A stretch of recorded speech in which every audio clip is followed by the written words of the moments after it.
O estado gasoso, ele é bem diferente do estado sólido e do estado líquido no que diz respeito a algumas das propriedades. Por exemplo, o estado sólido, ele tem um volume e uma forma bem fixos, bem determinados. No estado líquido, a gente tem um volume definido, mas uma forma variável de acordo com a forma do próprio líquido, do próprio recipiente onde o líquido está contido. O estado gasoso é um estado muito especial, porque da mesma maneira que ele não tem forma definida, ele vai assumir a forma do recipiente onde ele está contido, ele também vai apresentar um volume extremamente variável de acordo com as condições de pressão. Então fica claro que para a gente poder estudar o estado gasoso, a gente não pode usar a mesma abordagem que a gente usa para os estados sólido e líquido. É por essa razão que a gente tem um capítulo da química e também da física dedicado ao estudo dos gases. E é isso que a gente vai estudar agora. Vamos lá, pessoal? Você está no curso Azimuth com o professor Danilo, numa aula de química.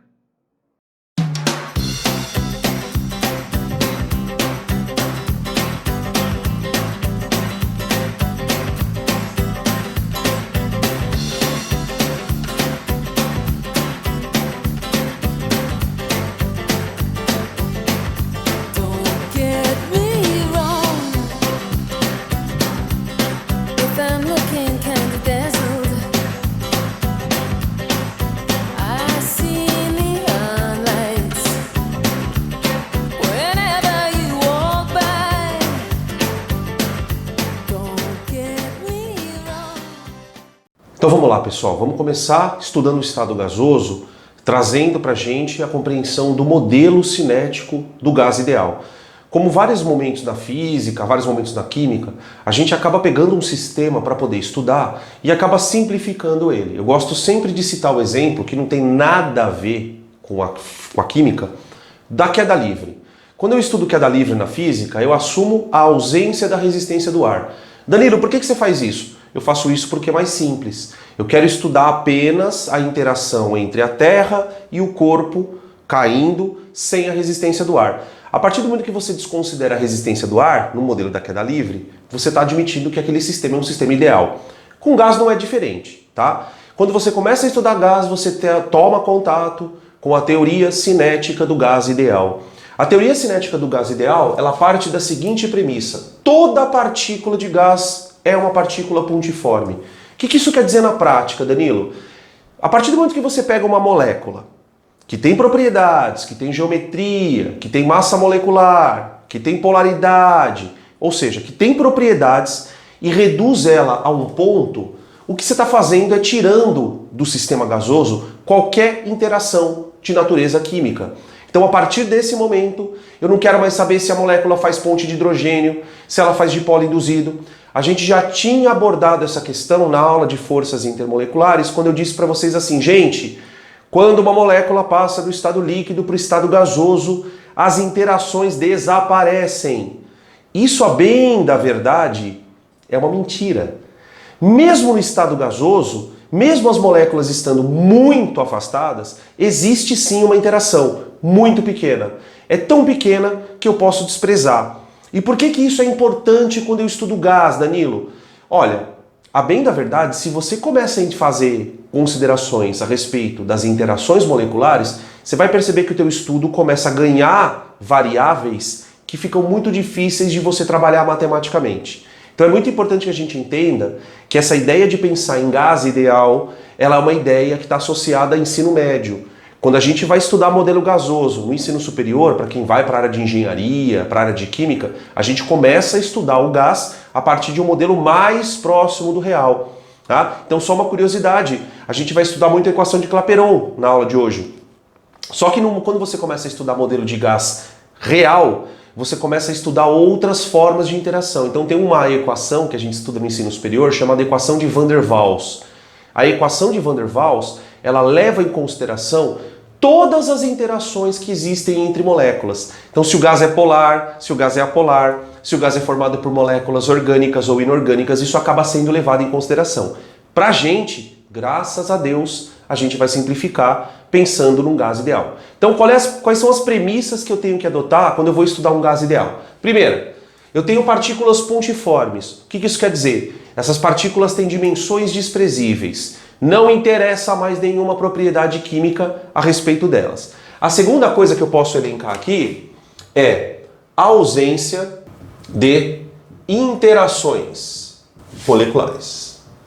Tá? É muito importante que a gente entenda que as partículas de gás, embora se atraiam mutuamente, mesmo que de maneira muito discreta, a gente vai tentar imaginar que essas moléculas não se atraiam.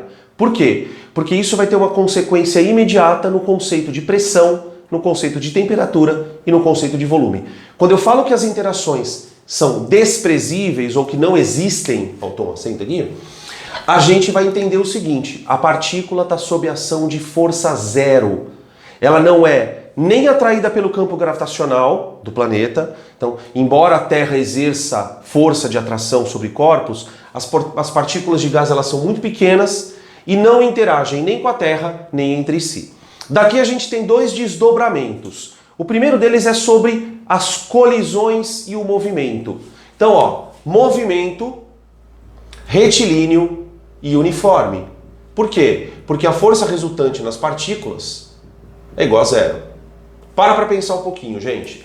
Se a partícula não tem interação gravitacional, se a partícula não tem interação molecular, qual é o tipo de força que ela está submetida? Nenhuma.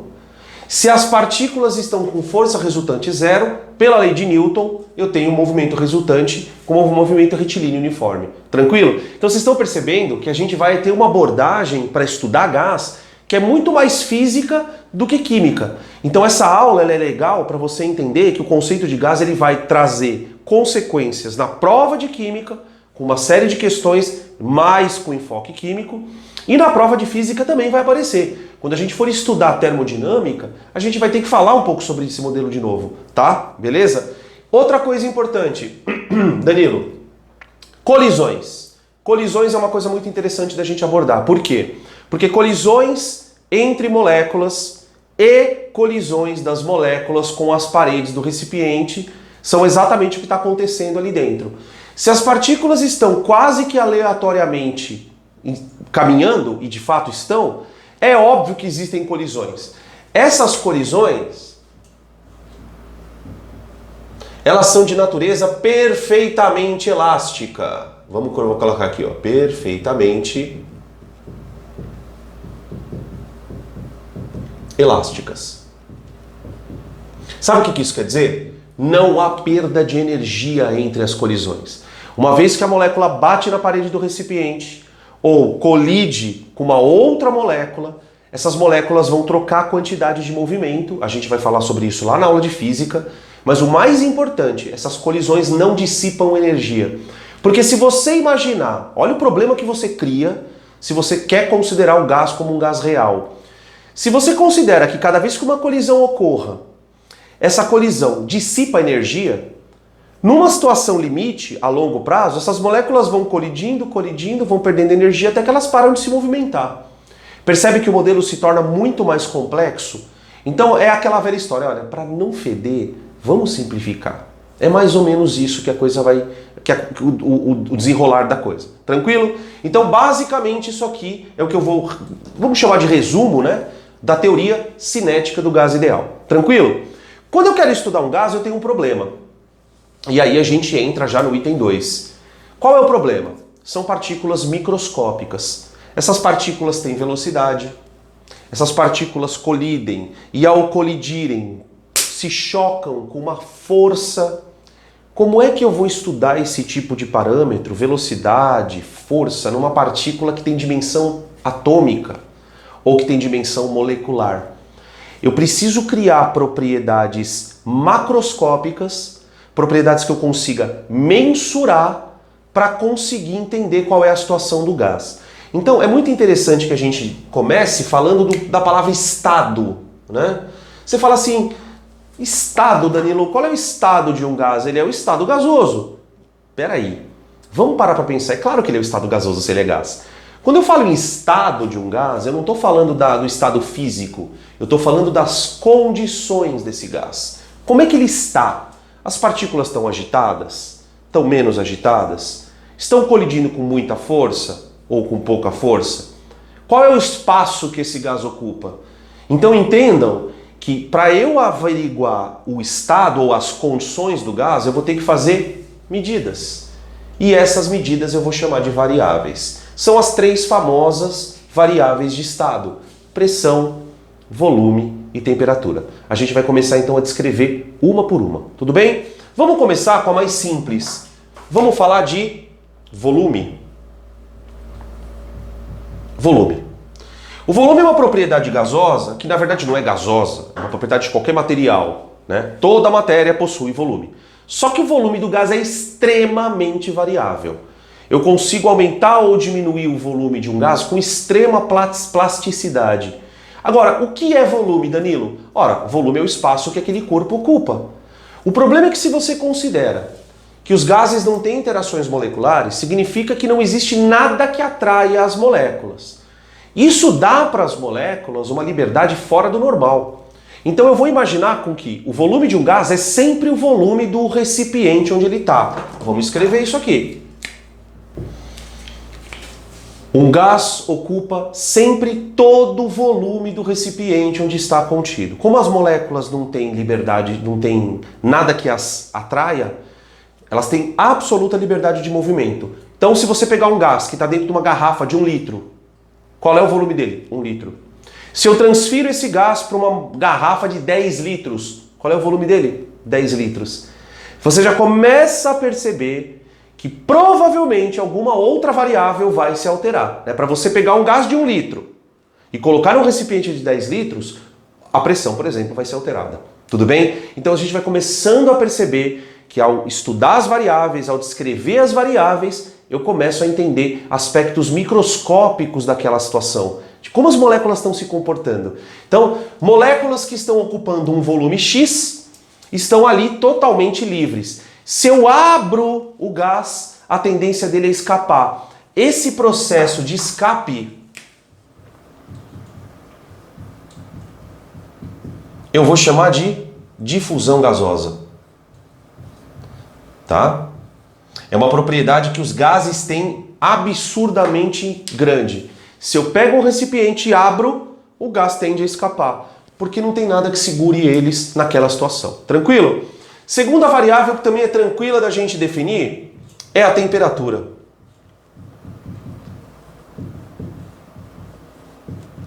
A temperatura, gente, ela está diretamente relacionada ao grau de agitação das moléculas, ao quanto essas moléculas têm de energia do tipo cinética. O problema é que a gente trabalha com escalas de temperatura, principalmente a Celsius e o Fahrenheit, que tem a ver com eventos que ocorrem na natureza, né? Vamos pegar o caso da escala Celsius, por exemplo, que tem 2 pontos que são considerados, né, o 0 e o 100 graus Celsius, como pontos de mudança de estado da água. Então, quando você mede a temperatura em Celsius, o que você está fazendo é comparando aquela temperatura com a temperatura de um outro sistema. Percebe? Se eu falo para você que um gás está a 300 graus Celsius, o que isso quer dizer? Que as moléculas daquele gás têm 3 vezes mais energia do que as moléculas da água a 100 graus Celsius. Você está comparando um sistema com outro. Para nós, esse tipo de parâmetro não interessa. Então, quando se fala em temperatura, eu falo em 2 coisas. Primeiro, nível médio da energia do sistema. Energia cinética, né? Do sistema. Ou seja, dentro de um sistema gasoso, você tem moléculas com todos os níveis de agitação. Moléculas mais lentas, moléculas com nível de agitação intermediário e moléculas com nível de agitação intenso. A temperatura é uma média da agitação das moléculas, tá? O que eu devo entender com isso? Nem todas as moléculas têm a mesma agitação ali dentro. Eu tiro uma média e essa média eu chamo de temperatura. Tudo bem? Essa temperatura que está relacionada diretamente ao grau de agitação molecular é a temperatura em Kelvin. Tá? Vamos lembrar que a temperatura em Kelvin, ela é a temperatura em Celsius mais 273. Tá? A temperatura em Kelvin ela é chamada de temperatura termodinâmica, né? E inclusive é muito interessante a gente falar sobre isso, porque isso traz à luz aquela ideia, né, que é quase que sei lá, um mito na física, uma coisa, né? A temperatura Kelvin não tem negativa. Quando os professores falam assim, a temperatura em Kelvin é a temperatura absoluta. É claro que a temperatura em Kelvin não tem número negativo. Quando você compara um valor numérico, que é a temperatura, com agitação, é claro que você vai imaginar que não existe agitação negativa. Então entendam que eu tenho uma temperatura que está diretamente relacionada à agitação. Essa temperatura é a temperatura que a gente usa tanto na termodinâmica, lá na física, como a gente vai usar aqui na química. Tranquilo? Agora, o problema maior é o problema da pressão, gente. A pressão, de uma certa forma, tem relação direta com volume e com temperatura. Tudo bem? Vamos falar um pouquinho então da pressão. Vamos definir a ideia de pressão. Se a gente pega lá na física o conceito de pressão, imediatamente a gente entende a importância dela quando você estuda gás. A pressão na física é definida como força aplicada sobre uma determinada área, tá? No sistema internacional, essa medida aqui é dada em Newton por metro quadrado, tá? Aqui a gente vai usar o volume no sistema internacional em metro cúbico, tá? Ou em litros. A gente tem as devidas transformações, isso é uma coisa que a gente já tem que estar um pouco certo de trabalhar, né? A temperatura eu vou trabalhar com Kelvin e a pressão a gente pode trabalhar ou em Newton por metro quadrado, ou em atmosfera, ou em milímetros de mercúrio. Você tem várias unidades, tá?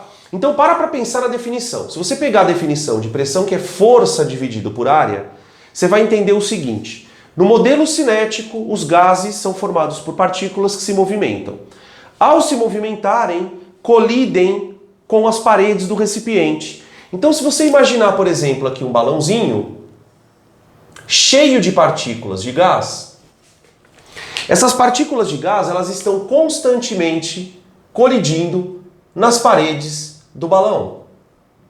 E ao colidirem nas paredes do balão, exercem sobre ele uma força.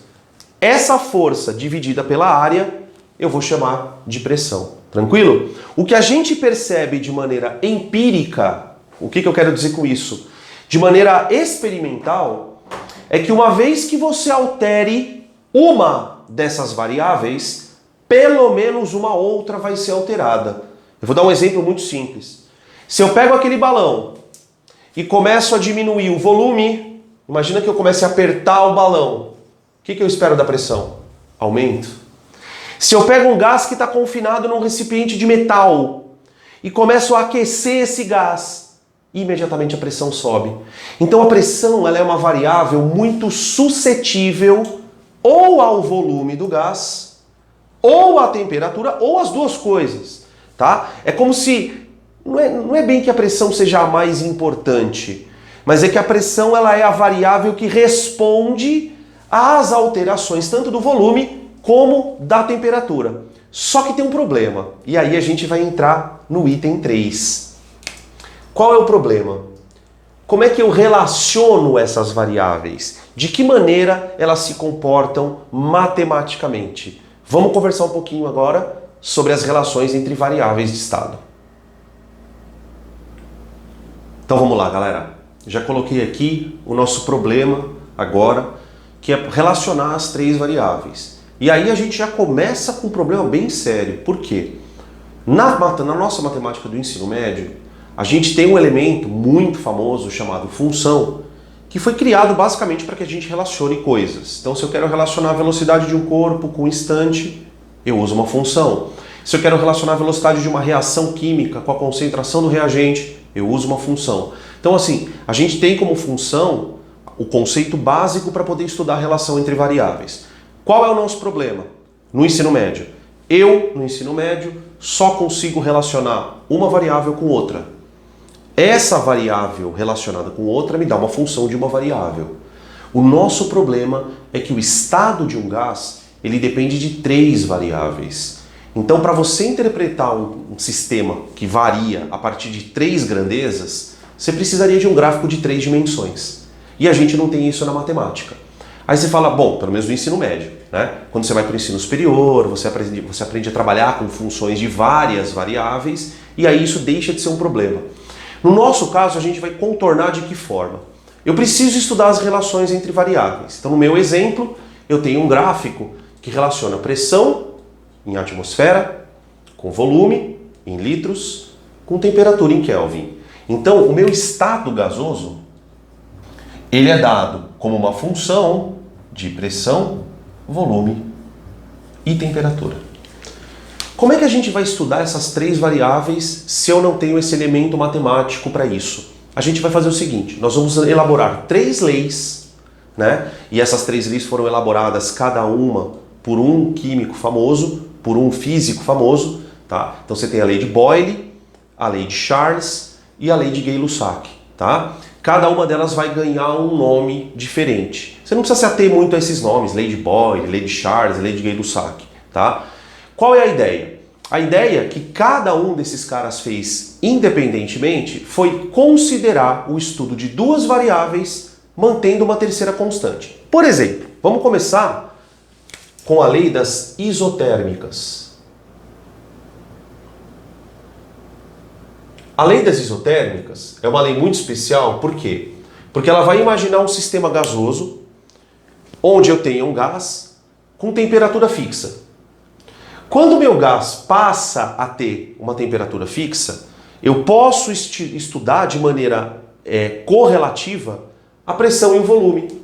Então a lei das isotérmicas, ela estabelece uma relação matemática entre pressão e volume. Tá? Qual a importância de você estabelecer uma relação entre pressão e volume? Você começa a relacionar duas variáveis mantendo a terceira constante. Ah, professor, mas e se a terceira variável não for constante? Calma que a gente chega lá. Tá? A partir das três leis, a gente vai equacionar, vamos tirar uma lei geral. Essa é a sacada. Então eu estudo casos pontuais, vai me dar muito trabalho, né? Se eu tivesse um elemento matemático para conseguir estudar as três variáveis ao mesmo tempo, ótimo. Aqui não, eu vou ter que estudar duas a duas. Tá? Essa é a lei das isotérmicas. Ela relaciona a pressão e o volume do gás desde que a temperatura seja constante. Depois, a gente tem uma segunda lei, que é a lei das isobáricas.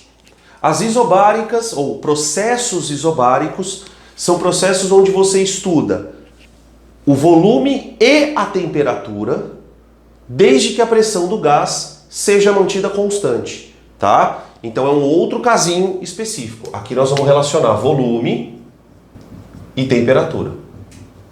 Beleza? E a terceira e última lei é a lei que vai pegar... Bom, na primeira eu peguei a temperatura constante. Ok. Na segunda eu vou pegar a pressão do gás e vou manter ela constante. E vou estudar volume e temperatura. Temperatura. Na terceira lei eu vou manter o volume constante. A partir do momento que você mantém o volume constante, esse eixo do gráfico desaparece e aí você passa a estudar apenas a pressão e a temperatura, percebe? Essa lei é chamada de isométricas, relações isométricas. Tá? Mantém o volume constante e aí estuda a pressão. Opa!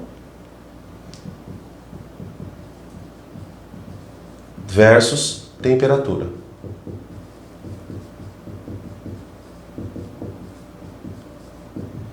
Tranquilo? Olha só, a partir dessas três leis, que vamos e convenhamos, são casos particulares, a gente vai juntar essas três leis e trazer uma lei geral, tá? Embora cada uma dessas leis tenha sido feita individualmente por uma pessoa, quem teve o mérito de pegar essas três leis e generalizar foi o Clapeyron, né? Então a gente vai perceber que existem duas consequências imediatas desse estudo. Tá? Quais são as consequências do estudo? Vamos escrever aqui, ó.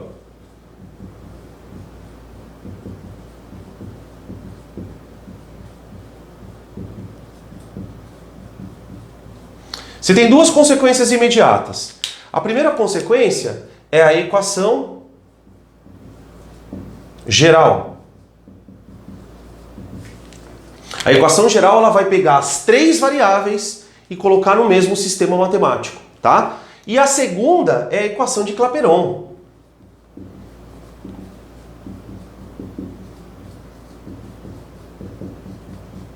Gente, a equação de Clapeyron ela é muito legal porque ela é a equação que mais tem variável dentro da química, né? Se a gente pensar, por exemplo, em equações, né, tanto na física como na química, geralmente você tem aí 2, 3 variáveis. A equação de Clapeyron ela traz pressão, volume, temperatura e número de mols. E essa equação ainda pode ser desdobrada em outras coisas, que a gente vai também ver, beleza? O que a gente vai fazer agora então no item 4? Eu vou começar a destrinchar cada uma das leis e falar um pouquinho do comportamento matemático que essas variáveis exibem, uma em relação à outra. Tranquilo? A primeira lei que a gente vai começar estudando é a chamada lei das transformações isotérmicas, ou também conhecida como lei de Boyle, tá? A lei de Boyle, ela parte de um experimento onde um gás é colocado em dois estados, tá? E aqui eu simbolizei com o estado 1 e estado 2. Esse gás ele vai ser submetido a uma variação de volume e nós vamos aferir o que ocorre com a pressão desse gás a partir do momento em que você faz a variação de volume, tá? Aí vai uma curiosidade muito interessante, porque ajuda muito a gente a compreender algumas situações, que é a seguinte: eu não sei se vocês já pararam para pensar isso ou se perguntar. Por que quando você vai fazer um gráfico XY, existem algumas grandezas que quase sempre vão no eixo X e outras no eixo Y? Por exemplo, quando você vai trabalhar um sistema onde a pressão e o volume estão sendo correlacionados, como é que você trabalha isso no laboratório? Você pega o gás, varia o volume e como resposta à variação de volume você tem uma variação de pressão. Então, geralmente, a grandeza que está no eixo X é a grandeza que você controla no laboratório. A grandeza Y é a grandeza que responde à variação do X. Então o volume variando faz a pressão variar. Então a pressão responde à variação de volume. Tranquilo? Aí eu vou pensar o seguinte, olha, vamos imaginar que o meu gás esteja no estado 1 com uma pressão P1, um volume V1 e uma temperatura T. Tá? Por que eu não vou colocar nenhum índice na temperatura? Porque ela não vai variar. Então eu tenho que fazer um experimento com condições controladas, onde eu consiga fazer a temperatura do gás ficar constante. Tranquilo? Eu vou pegar esse recipiente e vou puxar ele, né? Você imagina que isso aqui é como se fosse uma espécie de um êmbolo, uma seringa, onde você puxa o recipiente para cima, ele passa de um volume V1 para um volume V2, alterando também a sua pressão. Tranquilo? Beleza. O que a gente vai fazendo? A gente vai aumentando o volume e medindo a pressão. Então você começa com um ponto qualquer de volume, vamos chamar de ponto V1, tá? E vai passar o gás do estado 1 para o estado 2. Então ele vai passar para um volume V2. Tranquilo? Quando nós fizermos as medidas de pressão e volume, nós vamos ter a seguinte situação, gente. No volume V1, você vai ter uma pressão P1, que eu representei aqui por esse pontinho. No volume V2, você terá uma pressão P2. Tá? E, obviamente, entre os volumes V1 e V2, a gente tem uma série de outros volumes com uma série de outras pressões, concorda? Se nós pegarmos todos os pontos do gráfico e unirmos por algum tipo de segmento, nós vamos perceber uma situação muito particular. Eu tenho uma hipérbole. Uma hipérbole.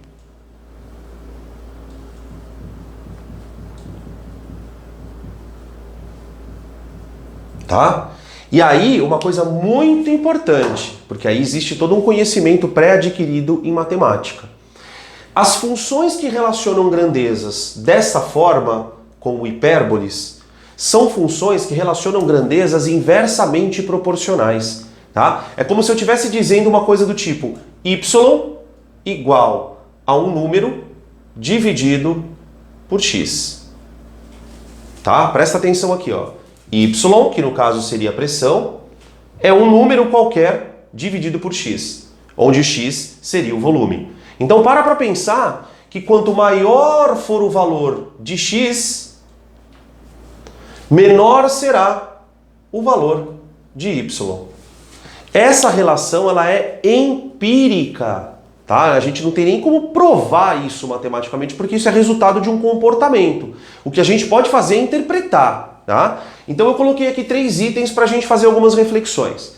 A primeira reflexão mais geral é que pressão e volume, por conta de um comportamento experimental que a gente está observando aqui, são grandezas inversamente proporcionais. Tá certo? Beleza? Isso é experimental.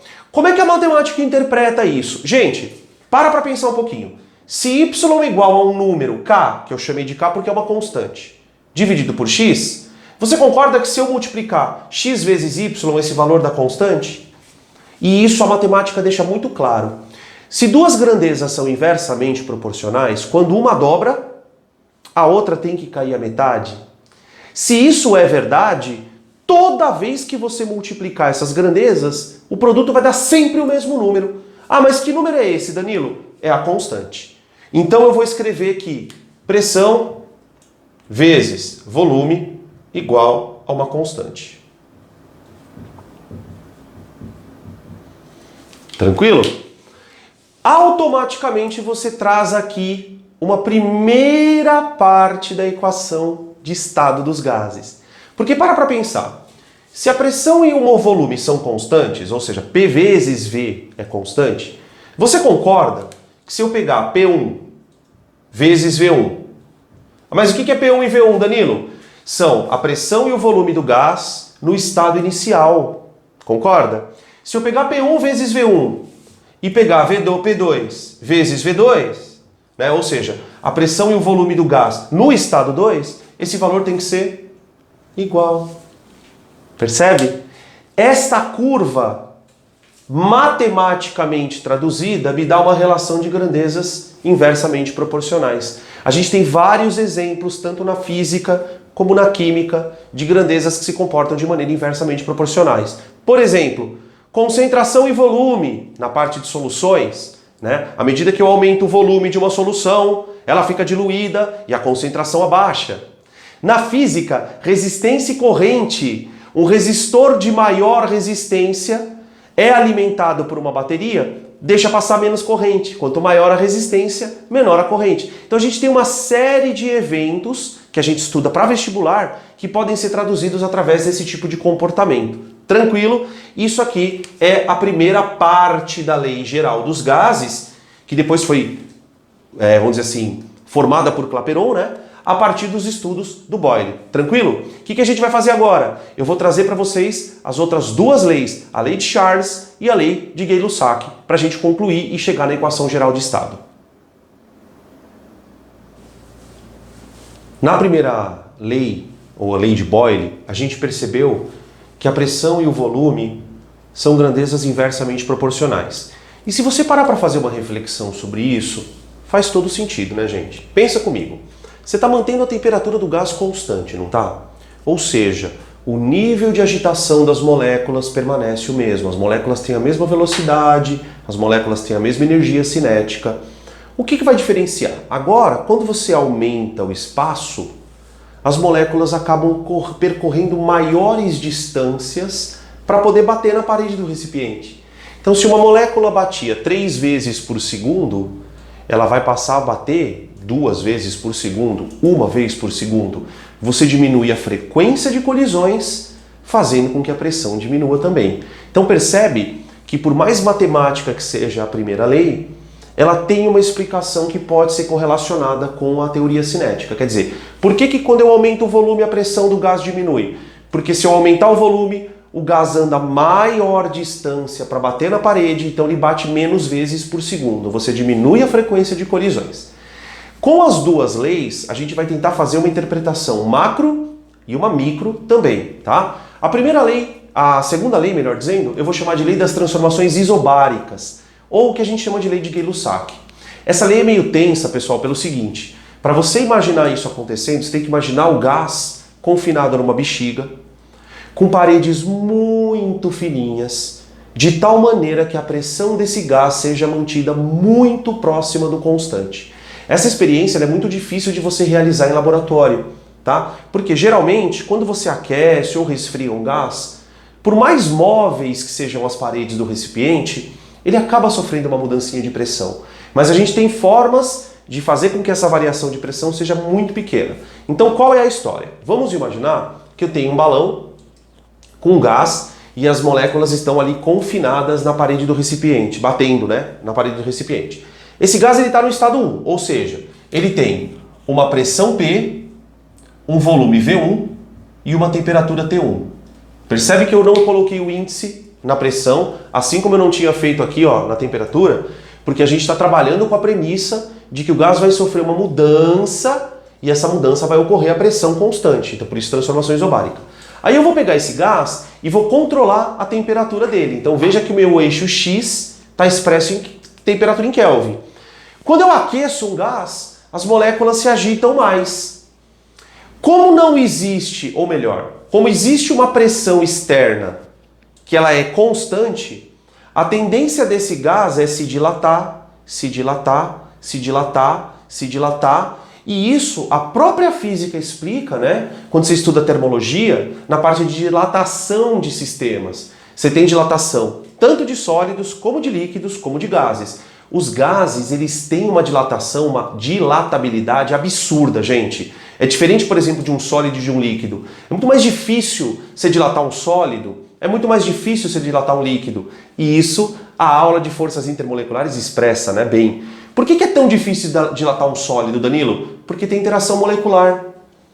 Por que é tão difícil dilatar um líquido? Menos do que um sólido, mas mesmo assim é fácil, é mais fácil do que um sólido, por conta das interações. O gás não, gente, ele tem uma dilatabilidade absurda. Ainda mais no nosso modelo de gás ideal, que desconsidera a presença de forças, né?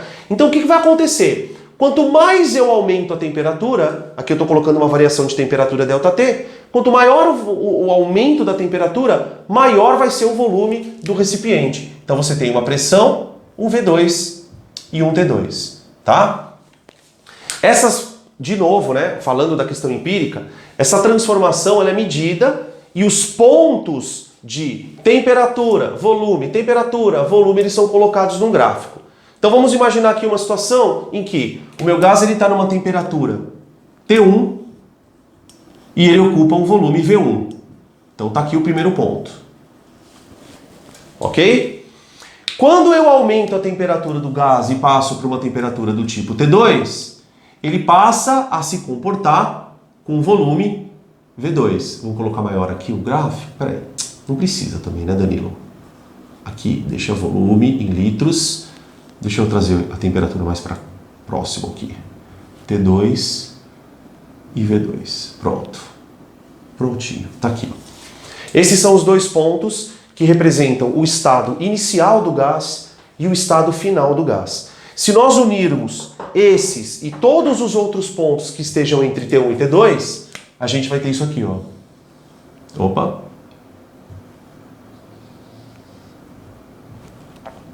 Tá? Essa reta, ela tende a passar pela origem. Ela tende a passar pela origem. Por que tende a passar pela origem? Porque a gente não consegue abaixar a temperatura de um gás até 0 graus, até 0 Kelvin, o zero absoluto, tá? E mesmo se abaixássemos a temperatura a zero absoluto, você não teria mais o estado gasoso. Então, geralmente vocês vão ver curvas crescentes, tá? São retas, ou melhor dizendo, se bem que a reta é uma curva, né? Vocês estão ligados que uma reta é uma curva, tá? É um tipo particular de curva. Então você tem uma reta crescente que relaciona pressão, temperatura e volume, e ela tende a passar pela origem, tá? O mais interessante a gente perceber, isso a gente já viu na física quando estudou bastante movimento uniforme, é que retas, elas relacionam grandezas que são diretamente proporcionais. Então, da mesma forma que a gente fez 3 apontamentos aqui, eu vou fazer 3 apontamentos para a lei de Gay-Lussac. O primeiro deles é o seguinte. Vamos colocar aqui. Volume e temperatura são grandezas diretamente proporcionais. Proporcionais. As grandezas diretamente proporcionais são aquelas grandezas em que uma aumenta e a outra aumenta na mesma proporção. Então isso quer dizer o seguinte, se eu dobrar a temperatura do gás em Kelvin, o volume dele dobra. Se eu triplicar a temperatura do gás em Kelvin, o volume dele triplica. E assim sucessivamente. Da mesma forma você pode fazer o contrário, né? Você pode pegar um gás e fazer um resfriamento isobárico. Presta atenção nessas expressões.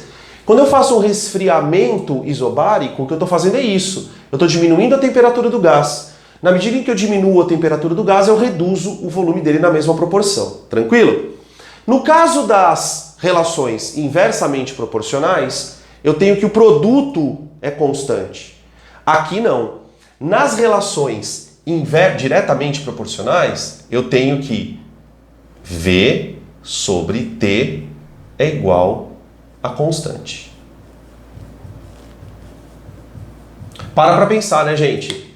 Se eu dobro a temperatura, ok. Dobrei o volume, ok. O volume pela temperatura continua a mesma coisa. A divisão de duas grandezas diretamente proporcionais te dá sempre uma constante. E percebam que essa constante não é necessariamente igual a essa. São duas relações diferentes. E é justamente esse problema que vai chamar a atenção do Clapeyron. Né? A hora que a gente terminar de falar das três leis, eu vou mostrar para vocês qual foi a ideia do Clapeyron ao relacionar pressão, volume e temperatura. Tudo bem?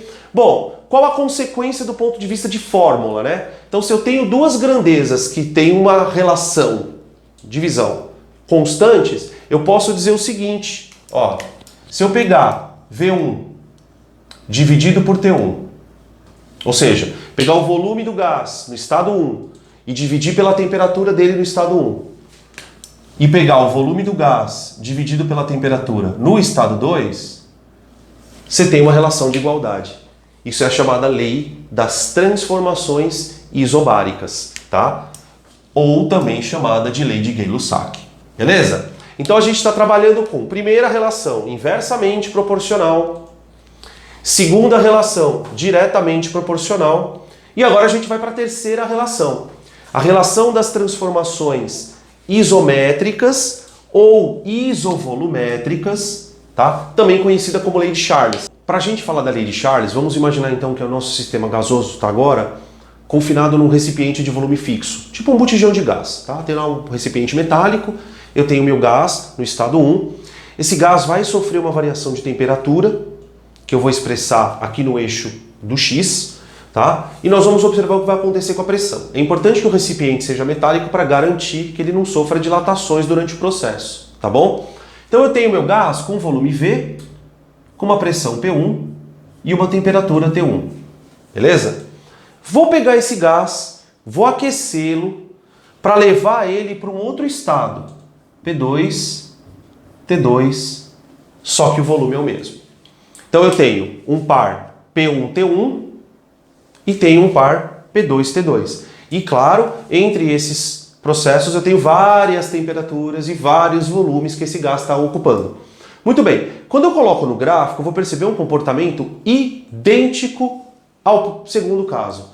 Lembra que eu acabei de falar para vocês, as duas relações que dependem de temperatura são relações diretamente proporcionais. Então eu tenho aqui, ó, numa temperatura T1, o meu gás tem uma pressãozinha, que eu chamei de P1, que está representada aqui, ó, tá? E a hora que eu levar esse gás para uma temperatura maior, a hora que eu fizer o aquecimento dele, ele passa para uma temperatura T2, ele vai para uma pressão P2, tá?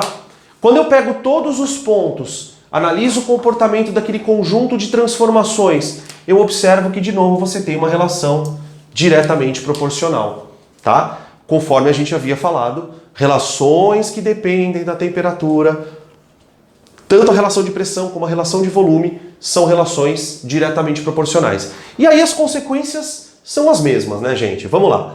Na relação de Gay-Lussac, eu falei que volume e temperatura são grandezas indiretamente. Pressão e temperatura são grandezas diretamente proporcionais. Tranquilo.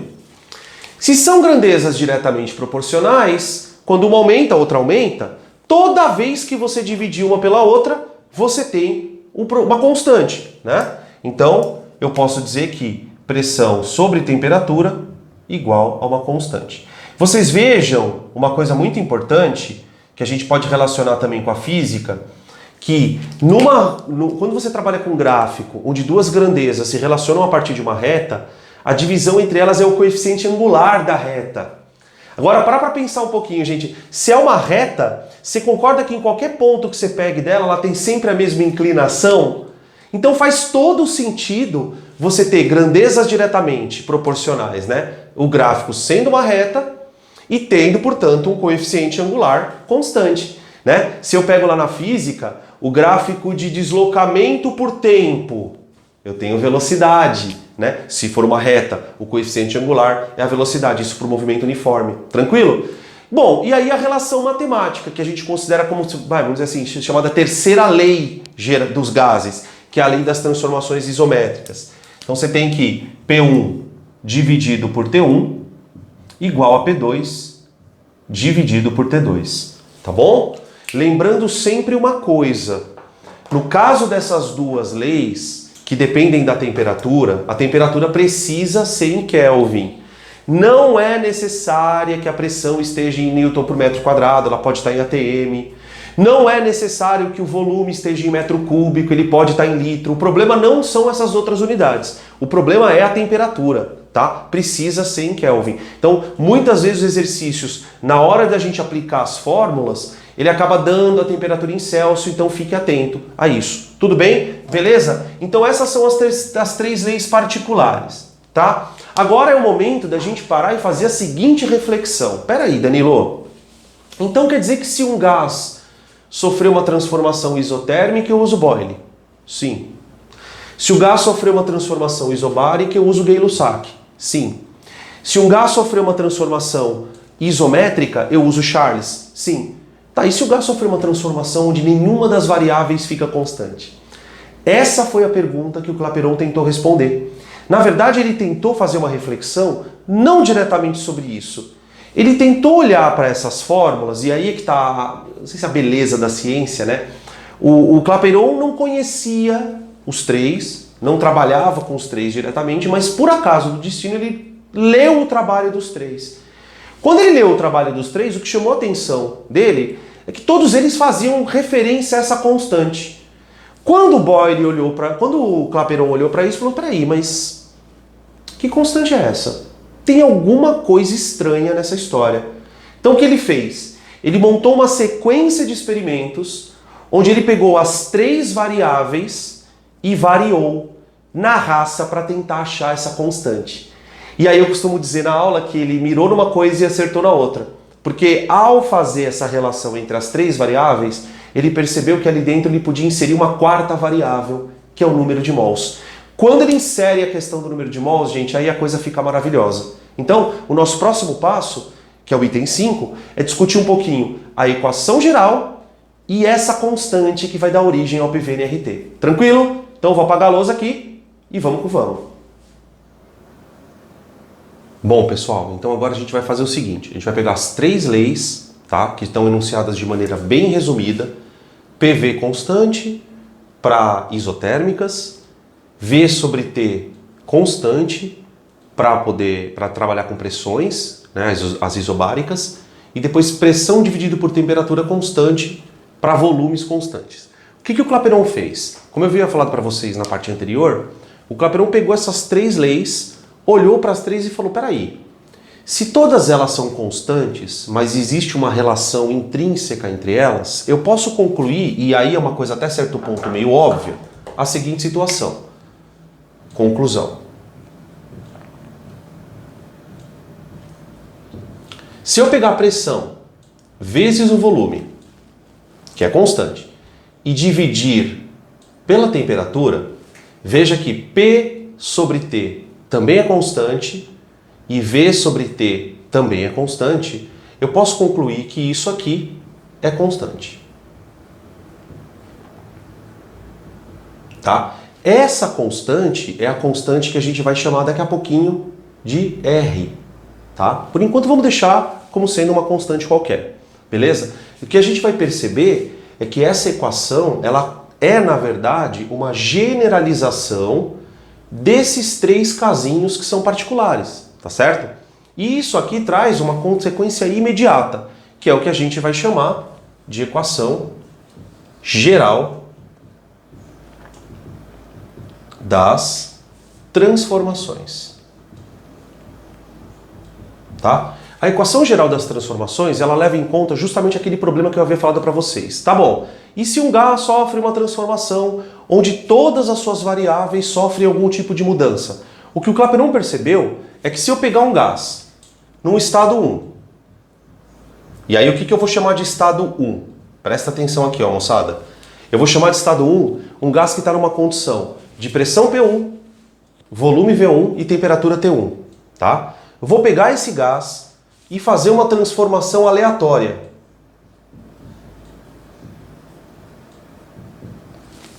Só que nessa transformação aleatória, a gente vai variar todas as grandezas. Então eu vou variar a pressão, eu vou variar o volume e eu vou variar a temperatura. Como a pressão vezes o volume dividido pela temperatura é um valor constante, daqui a gente tira a seguinte equação, que P1 vezes V1 dividido por T1, ó, esse valor aqui não muda nunca. E eu pegar P2 V2 e dividir por T2, esse resultado, que seria basicamente as condições do estado final do gás, né, ele tem que ser igual às condições no estado inicial do gás. Quer dizer, eu consigo relacionar as três variáveis a partir de estudos que são particulares. Esse é o recurso que a gente tem no ensino médio para poder chegar numa relação de três variáveis. Só que aqui tem uma coisa muito importante que a gente precisa considerar. Vamos lembrar que as três leis, tanto a lei de Boyle, como a lei de Charles e a lei de Gay-Lussac, elas levam em consideração transformações. E vocês devem ter percebido nos exemplos anteriores, né, nos casos que eu mostrei para vocês, que em todos os exemplos a transformação envolvia uma mudança de variável, mas a massa do gás era constante. Não havia nem desprendimento de gás do recipiente que estava sendo estudado e não havia injeção de gás no recipiente. Quer dizer, eu tinha uma massa fixa de gás, essa massa fixa de gás sofria algum tipo de transformação e aí eu observava as relações. Então essa lei, ela é válida para sistemas fechados.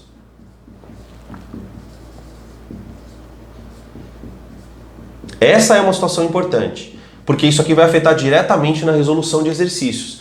Quando é que você vai usar o famoso PVT Pavotó?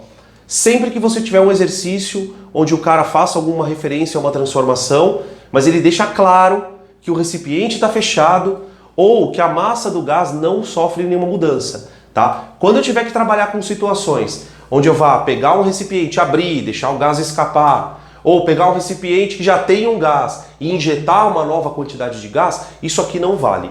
Então, a lei de transformações gerais, ela vale para transformações com massa constante. Tudo bem? Só que o Clapeyron tinha uma situação, ou melhor, talvez ele tivesse duas situações. E se eu variar a quantidade de gás? Como é que essas variáveis se relacionam? Né? Tudo bem que isso aqui é válido para um sistema fechado. Só que em muitas situações eu preciso investigar sistemas que perdem gás ou sistemas que ganham gás. Né? Tenta imaginar, por exemplo, um pneu furando. O pneu fura, a pressão vai diminuindo, mas porque o gás sai. Então, se sai uma quantidade de moléculas, a pressão deve diminuir. Então, o Clapeyron percebeu que ainda havia necessidade de relacionar essas grandezas, que são as variáveis, com a quantidade de gás. Outro problema que chamou muito a atenção dele é tentar determinar o valor dessa constante. Afinal de contas, quanto é essa constante? Porque se ela existe, eu preciso colocá-la numa equação. Tá? E aí foi a grande sacada dele. O que ele fez? E aí a gente vai para o item 5.1.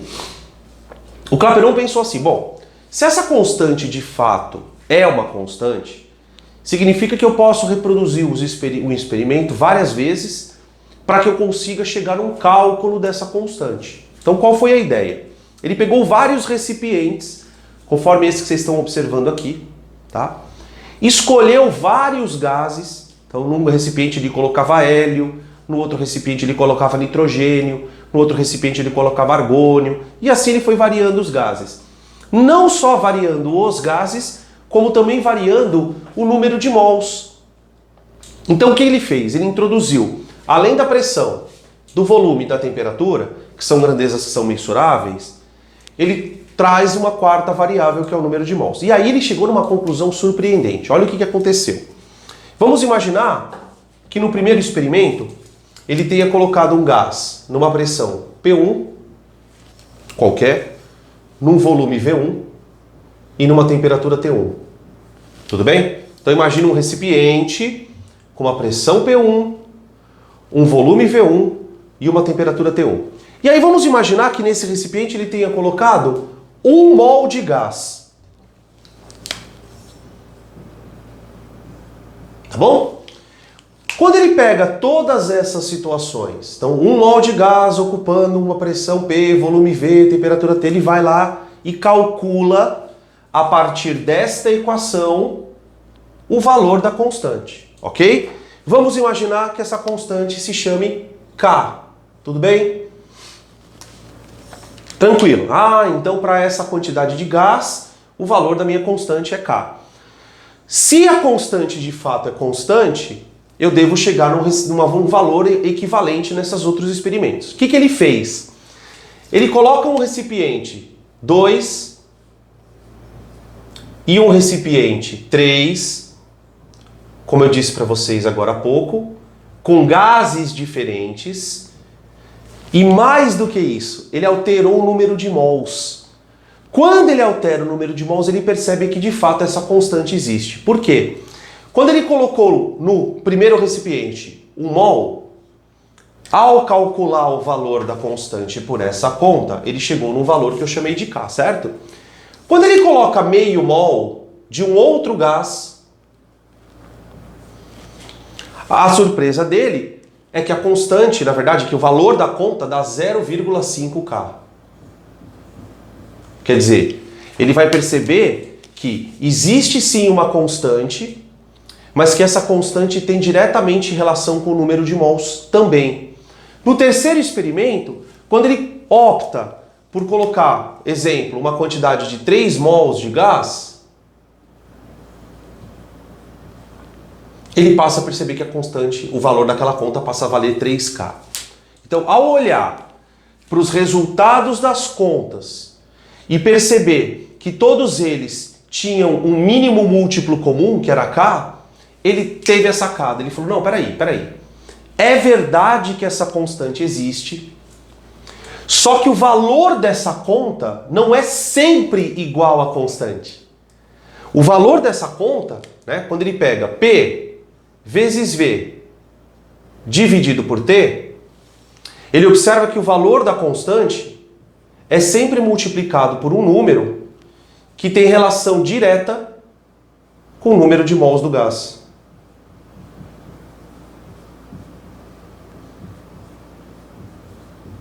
Tá? Quer dizer, ele percebe do ponto de vista matemático uma coisa que até certo ponto é meio óbvia, se você parar para pensar em termos conceituais, né? É claro que num recipiente o volume tem a ver com o número de mols, se o volume for variável. É claro que num recipiente a pressão tem a ver com o número de mols. Todas essas observações trazem para a gente, logo no começo, aquela reflexão que a gente havia feito. Quanto mais moléculas eu tenho de gás dentro de um recipiente, maiores vão ser as propriedades que eu consigo medir. Então, quer dizer, se eu ponho um certo número de moléculas num recipiente de volume fixo, eu percebo que esse número de moléculas é diretamente proporcional à pressão.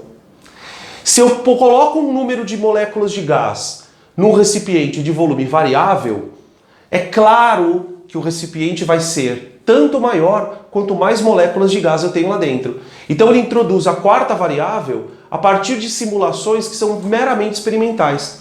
É evidente que a gente não conhece a equação de Clapeyron dessa forma, né?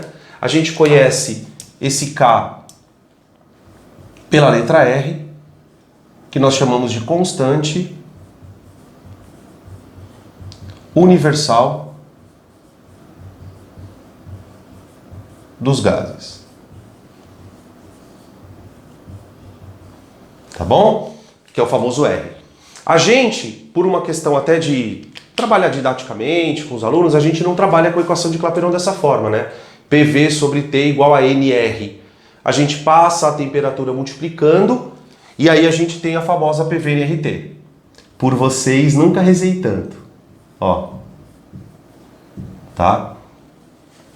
Ou seja, o que eu quero deixar claro nessa reflexão é que a equação de Clapeyron, ela é o resultado de 3 pesquisas que foram feitas individualmente e que por acaso do destino foram reunidas a partir de uma só pessoa. Então, na verdade, a equação não devia chamar de equação de Clapeyron, né? Ela devia chamar equação de Clapeyron, Boyle, Charles e Gay-Lussac. Só que aí o nome ia ficar muito grande, tá bom? Coisas importantes que eu preciso comentar para vocês, com vocês a respeito do R. Do R. Esse R, ele é chamado de constante universal dos gases. Só que se você olhar para a equação e tentar isolar o R, você vai perceber uma coisa muito curiosa. Vem cá, vamos isolar o R juntos. Para isolar o R aqui, o que a gente tem que fazer? Ó? Se PV é igual a NRT, eu posso isolar o R passando o N e o T dividindo aqui. Então eu vou ter isso aqui, ó. R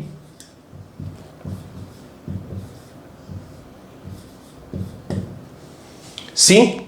Tudo bem? Então quer dizer, a constante R, ela pode ser calculada.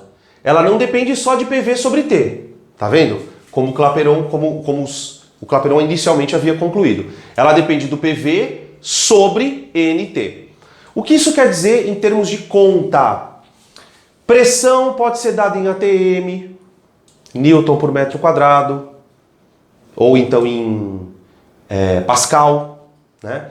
Volume pode ser dado em litro metro cúbico, ml, centímetro cúbico. Temperatura é sempre dada em Kelvin, nesse contexto, e o número de mols é dado em mol. Então, o que significa? Dependendo das unidades de pressão e temperatura, o R tem um valor. Então, observação. O valor de R depende das unidades.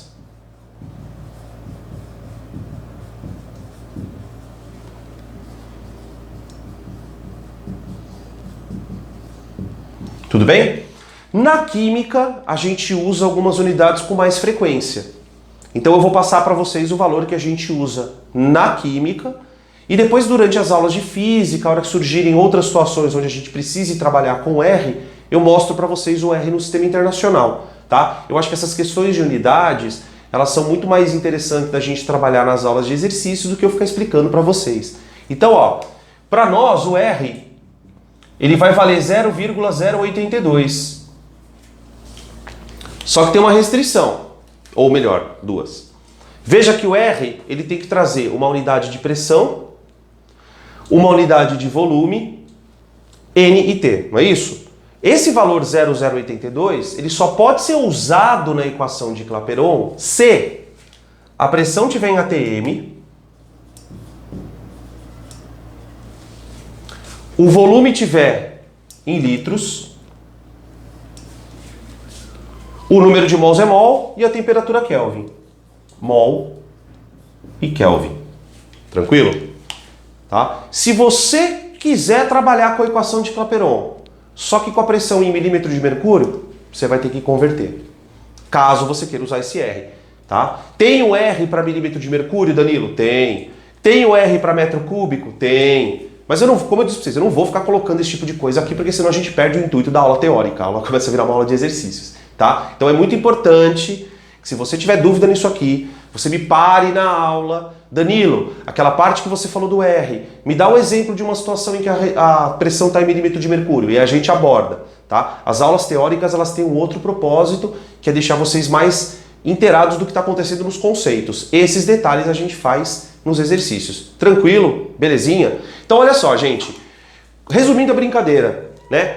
Com o PVT-Pavotó, que é a equação geral, e com o PV/NRT, que é a equação de Clapeyron, você resolve quase todos os problemas envolvendo gases.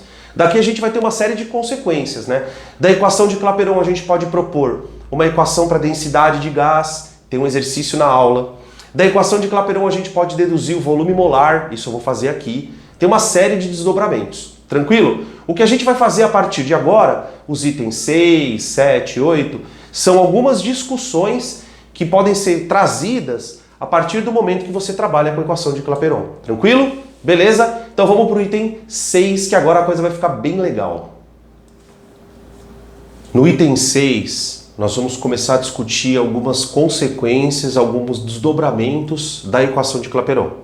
Então a gente vai falar primeiro do volume molar, a ideia de volume molar, depois a gente vai falar um pouquinho da hipótese de Avogadro e depois a gente vai falar um pouquinho de como trabalhar com misturas de gases. Então tem bastante coisa que a gente pode desenrolar a partir do momento que você obtém a equação de Clapeyron. Então vamos lembrar para a equação de Clapeyron, né, que PV é nRT.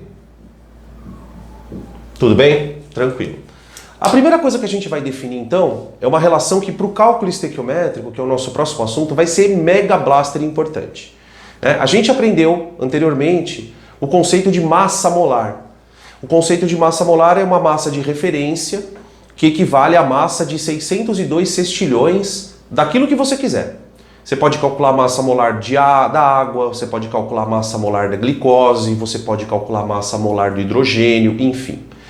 O problema é que trabalhar com massa, quando você está no laboratório, mexendo com gás, é sempre mais desconfortável. Eu tinha comentado isso nas aulas de exercícios, quando a gente trabalhou massa molar. Então, para trabalhar com gás, a gente traz o conceito de volume molar. Do ponto de vista de definição, é bem simples você entender o que é volume molar. O volume molar é o volume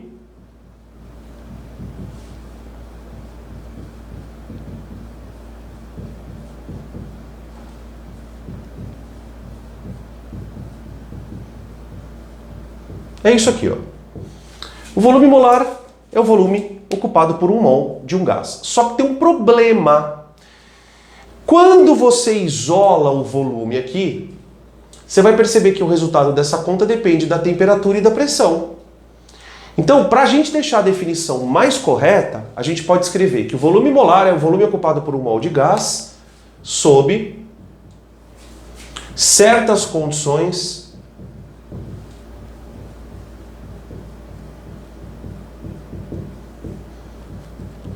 de pressão e temperatura. Então, quer dizer, não adianta você pensar, o volume molar de um gás é 22,4, vai devagar. O volume molar de um gás depende de qual a temperatura que ele está e de qual pressão ele está submetido. Se ele tiver uma temperatura muito mais alta ou se ele tiver uma pressão muito mais alta, esse volume vai variar. Então a gente pode imaginar, para entender a ideia de volume molar, o seguinte: eu tenho um recipiente que tem que ser de borracha, porque ele tem um volume móvel, ele pode se adequar às condições. Esse gás está numa certa pressão, ele está numa certa temperatura, e aqui dentro eu tenho 1 mol. Não importa quem seja o gás. Não importa. A equação de Clapeyron, ela mostra pra gente que os valores de pressão, volume e temperatura dependem apenas da quantidade de moléculas. Quer dizer, se eu pensar em 1 mol de água, ou se eu pensar em 1 mol de argônio, tecnicamente eu vou ter os mesmos valores de pressão, temperatura e volume. Se você fizer uma reflexão sobre isso, você vai voltar lá no começo, quando a gente assume, na teoria dos gases, que as moléculas de gás são todas pontinhos. A partir do momento que você considera que as moléculas são pontinhos, passa a não importar mais qual é o tipo de gás. Então, não importa quem seja o gás que está aqui. Tudo bem? O que a gente vai primeiro fazer? Primeiro eu vou mostrar para vocês que para você calcular o volume molar, você tem uma fórmula, que você não precisa decorar, basta você pensar um pouquinho. Se eu quero calcular o volume de 1 mol, você concorda que N tem que ser igual a 1? Aqui na conta. Agora, se o N for 1, moçada, a nossa equação ela fica assim, ó. P vezes V molar é igual a R vezes T. Dá uma olhada nessa conta. Gente, faz todo sentido. Se eu ponho 1 aqui, eu passo a calcular a partir de agora o volume de 1 mol do gás. Então eu vou chamar esse volume de volume molar. Para isolar o volume molar, eu faço isso, ó. V molar igual a RT dividido por P. Você percebe claramente que a equação ela vai exatamente ao encontro da definição. Quer dizer, para você dizer que o volume é 22,4 litros, você vai ter que ter uma condição de pressão e temperatura. Para você dizer que o volume molar é 30 litros, você vai ter uma condição de pressão e de temperatura. Tudo bem? Beleza? É claro que essa fórmula te salva. Por quê? Porque se o exercício não te der condições específicas, que é o que a gente vai comentar agora, você consegue calcular o volume de um mol para qualquer situação. Tudo bem? Ó, você tem duas condições que são muito famosas. A CNTP, que é chamada de condição normal de temperatura e pressão, e tem a CATP, que é chamada de condição ambiente de temperatura e pressão. São duas condições que a gente chama na química de padrão, tá? Você tem a condição normal e a condição ambiente. Em hora vai aparecer uma, hora vai aparecer outra. Em geral aparece mais a condição normal. O que elas têm de especial, Danilo? Ó, a condição chamada CNTP, ela vai envolver gases que estejam a pressão de 1 atm e temperatura de 0 graus Celsius ou 273 Kelvin. Tá? Essa é o que a gente chama de condição normal. Se o gás ou se o exercício estiver trabalhando na CATP, o que vai mudar, na verdade, é a condição de temperatura. A pressão continua valendo 1 atm, só que a temperatura passa para 25 graus Celsius. Tudo bem? Tá, qual é a situação para cada uma delas? Olha, se o gás estiver a 0 graus, ele vai ter um volume molar. Se o gás estiver a 25 graus, ele terá um outro volume molar. Como é que eu calculo esses dois volumes, Danilo? Simples, você vai usar a equaçãozinha que a gente acabou de deduzir. Então vamos usá-la duas vezes aqui, ó. Volume molar na CNTP igual a R vezes T dividido por P, não é isso? Então vai ficar 0,082 vezes a temperatura de 0 graus Celsius, que corresponde a 273 Kelvin, dividido por 1. Tá? Ó, veja que eu estou usando 0,082, mas a minha pressão ela está em atm e a minha temperatura está em Kelvin. Tá? Esse valor ele vai dar aproximadamente 22,4 litros. Tá? E agora presta atenção no que eu vou fazer aqui, ó. Ó, por mol, não é isso? A gente não está impondo que o número de mols é 1? E aí você percebe a situação como ela se torna interessante? Quando você está trabalhando com relações em mol, envolvendo gases, você não precisa relacionar o mol com a massa. Você pode falar, por exemplo, assim, ó, um mol de hidrogênio pesa 2 gramas. Ok, de gás hidrogênio. Mas um mol de hidrogênio que pesa 2 gramas na CNTP vai ocupar 22,4. Quer dizer, se eu colocar aqui dentro 2 gramas de hidrogênio, esse balão vai ter 22,4 litros se ele estiver na CNTP. Percebe que para você pensar no volume molar, você tem que imaginar o gás num recipiente de volume variável. Senão não tem sentido você trabalhar com isso, ok? Agora, para pensar também. Para uma temperatura acima de 0 graus, que eu tenho aqui, eu vou ter um volume um pouquinho maior, provavelmente. Né? Se eu mantiver o gás numa pressão 1, veja que a pressão é a mesma, e só aquecê-lo, o volume aumenta. Tá? Aqui nós temos a temperatura de 298 Kelvin. Tudo bem? E aí eu vou jogar de novo aqui, ó, volume molar na CATP. Tá? O que vai mudar na conta é apenas a temperatura. Então você tem aqui, ó, 0,082 vezes 298 dividido por 1. Aqui. Essa conta dá aproximadamente 24,5 litros. 24,5 litros. Tá? Vai ter exercícios que vai aparecer 24 litros. tá? Esse volume normalmente é fornecido, tanto o volume da CNTP como o volume da CATP, e aqui eu posso fazer a mesma coisa, ó, escrever por mol. Tranquilo? Então veja como isso é interessante para a aula anterior. A gente aprendeu que para relacionar mol, que é uma quantidade, eu uso massa.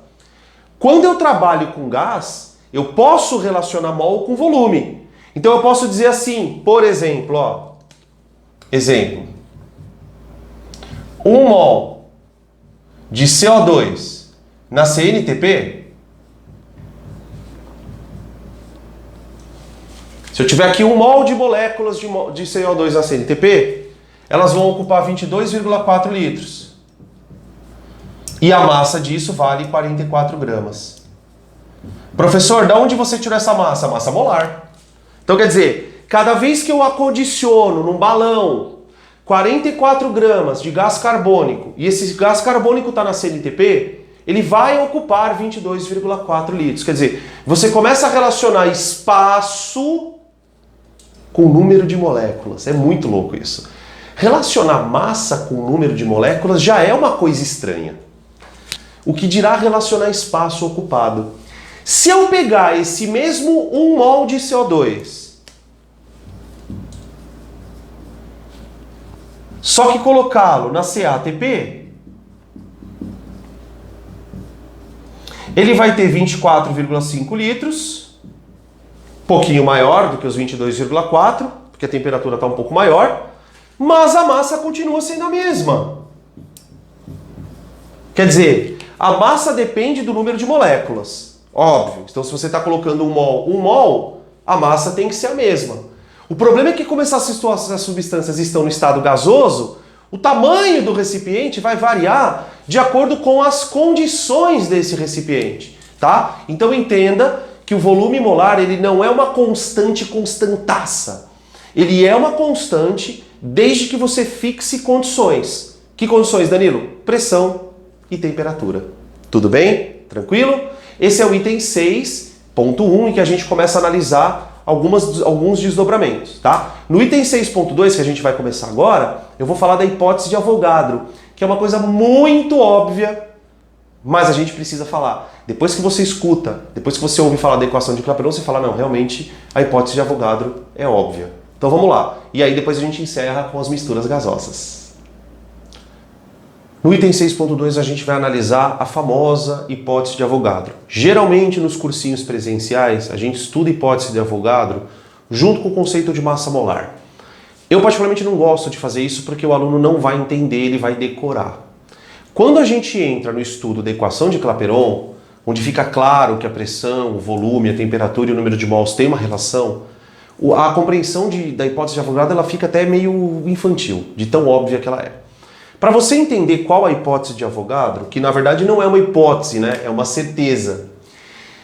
Vamos imaginar um probleminha, tá? O nosso probleminha é o seguinte, nós temos 2 balões contendo gases diferentes, gases quaisquer. No primeiro balão, eu tenho 14 gramas de nitrogênio, tá? E no balão 2, eu tenho uma massa desconhecida de oxigênio. No entanto, esses 2 balões, eles têm a mesma condição de pressão.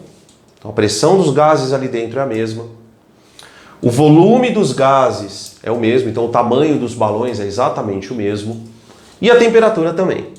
E o desafio é, a partir da equação de Clapeyron, a gente começar a analisar uma forma de tentar descobrir a massa desse gás aqui. Tudo bem? Bom, para a gente falar da equação de Clapeyron e relacionar com a hipótese de Avogadro, vamos lembrar então que se PV é igual a nRT, eu vou isolar agora o número de mols. Tá? Danilo, por que você quer relacionar o número de mols? Na primeira vez que a gente usou a equação de Clapeyron, para trabalhar com o volume molar, eu isolei o volume, já que eu queria calcular o volume molar. Aqui, se o nosso problema é trabalhar com massa, eu vou isolar a quantidade de moléculas do gás, porque uma coisa é óbvio, a massa que tem aqui dentro, seja ela qual for, ela é proporcional ao número de moléculas. Então, se eu tiver mais moléculas, eu tenho mais massa. Se eu tiver menos moléculas, eu tenho menos massa, certo? Então, vamos pensar. O número de mols é PV dividido por RT. Não é isso? Lembrando sempre que o nosso R, ele é uma constante.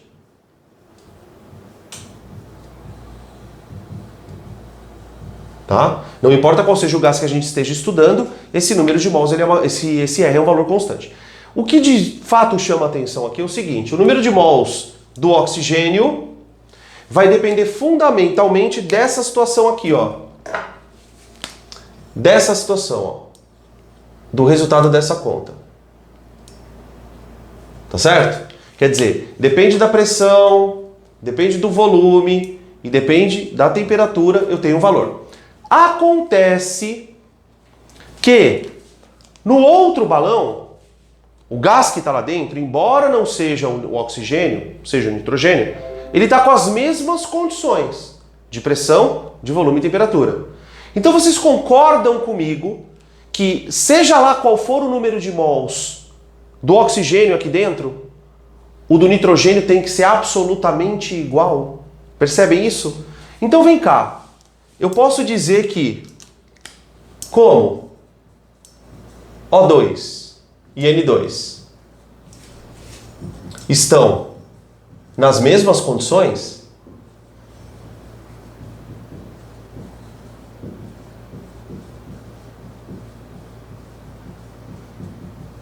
possuem mesmo número de moléculas.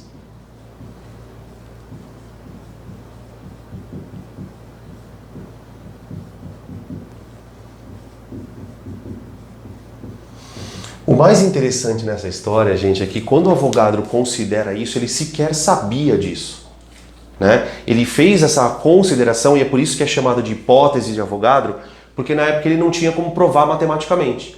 Ele começou a perceber que se ele colocasse gases diferentes em recipientes que tivessem as mesmas condições, ali dentro teria o mesmo número de moléculas. Tá? Isso durante muito tempo ficou um negócio meio obscuro. Quando as equações de Clapeyron surgem, quando as equações geral, equação de Clapeyron aparecem, a gente começa a deixar isso muito claro. Então eu tenho aqui, ó, o número de mols de O2 igual ao número de mols de N2, tá? Então, basicamente, o que a gente vai chamar de hipótese de Avogadro? O seguinte enunciado, ó. Volumes iguais de gases quaisquer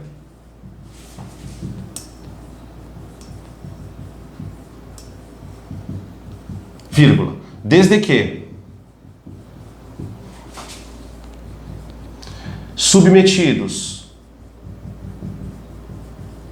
às mesmas condições de pressão e temperatura,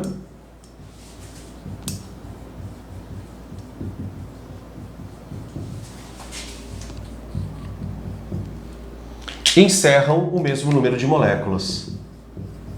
Encerram o mesmo número de moléculas.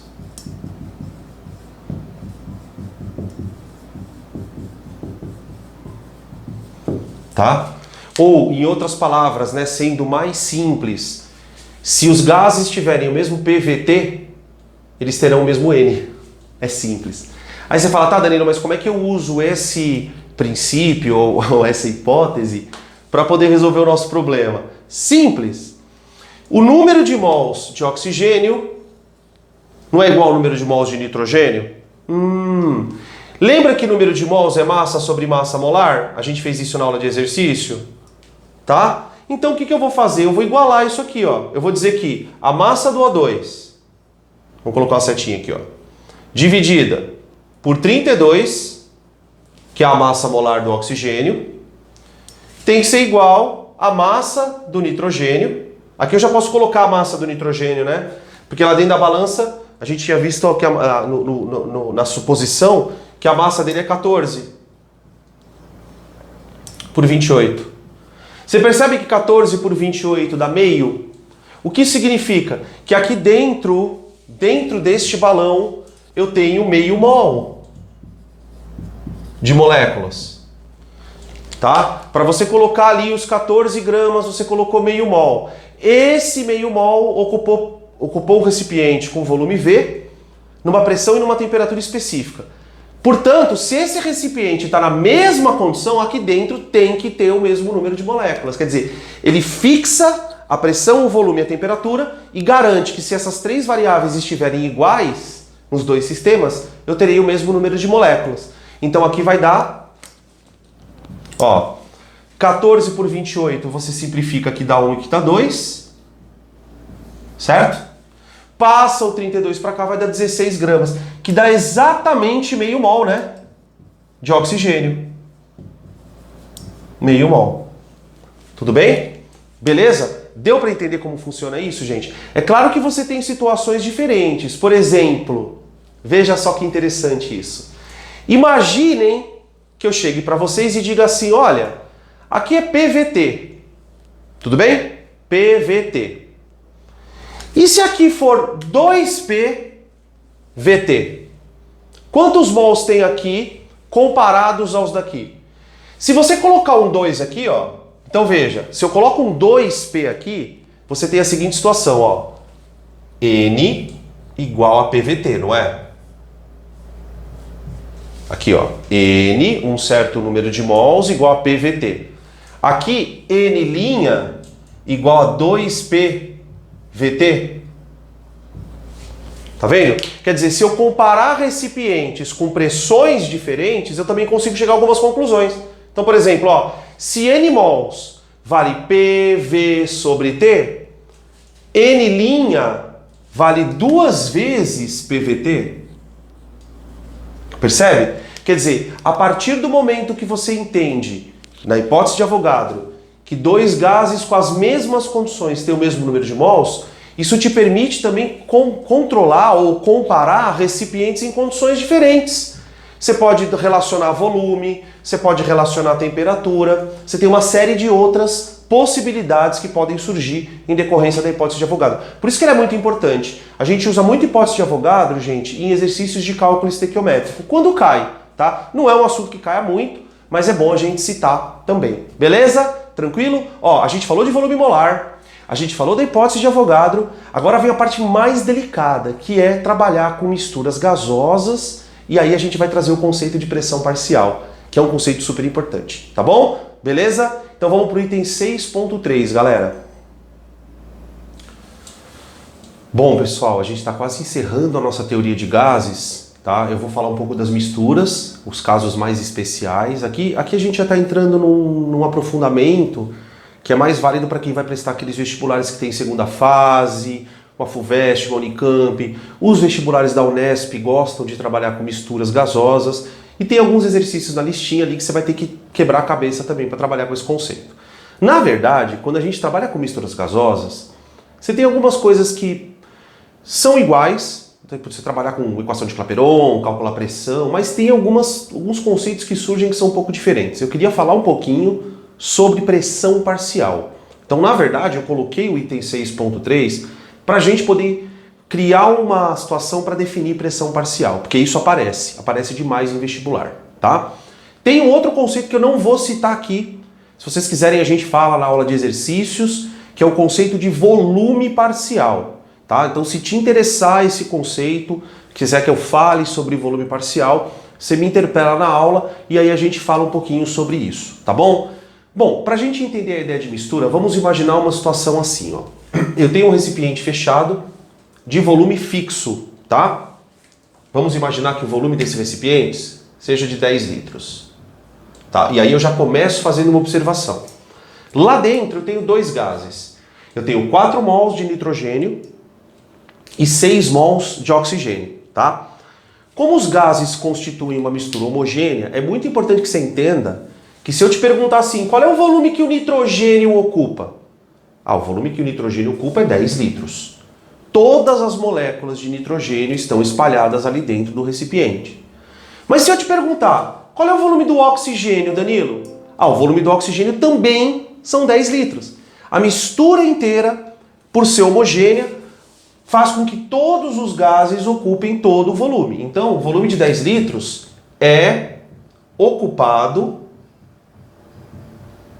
pelos dois gases.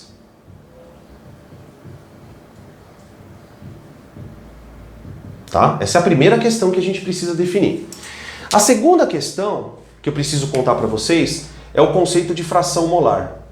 Tá? Quando a gente trabalha com soluções, a gente fala um pouquinho de fração molar, mas a bem da verdade é que a gente vai falar muito de fração molar quando trabalha com gases. O conceito de fração molar, ele é um conceito muito importante para quando você vai trabalhar com mistura. Tá? Se eu chego para vocês e falo assim, olha, numa turma de alunos que faz o curso Azimuth, eu tenho uma fração de meninos e uma fração de meninas. A fração é uma forma que você tem matematicamente de representar parte de um todo. Então, quando você trabalha com misturas, o conceito fração molar ele vai ser fundamental para você fazer conta. A gente representa a fração molar pela letra X, tá? E ela é calculada da seguinte forma. Quando você quiser calcular a fração molar de um gás, você vai fazer o número de mols daquele gás dividido pelo número de mols total.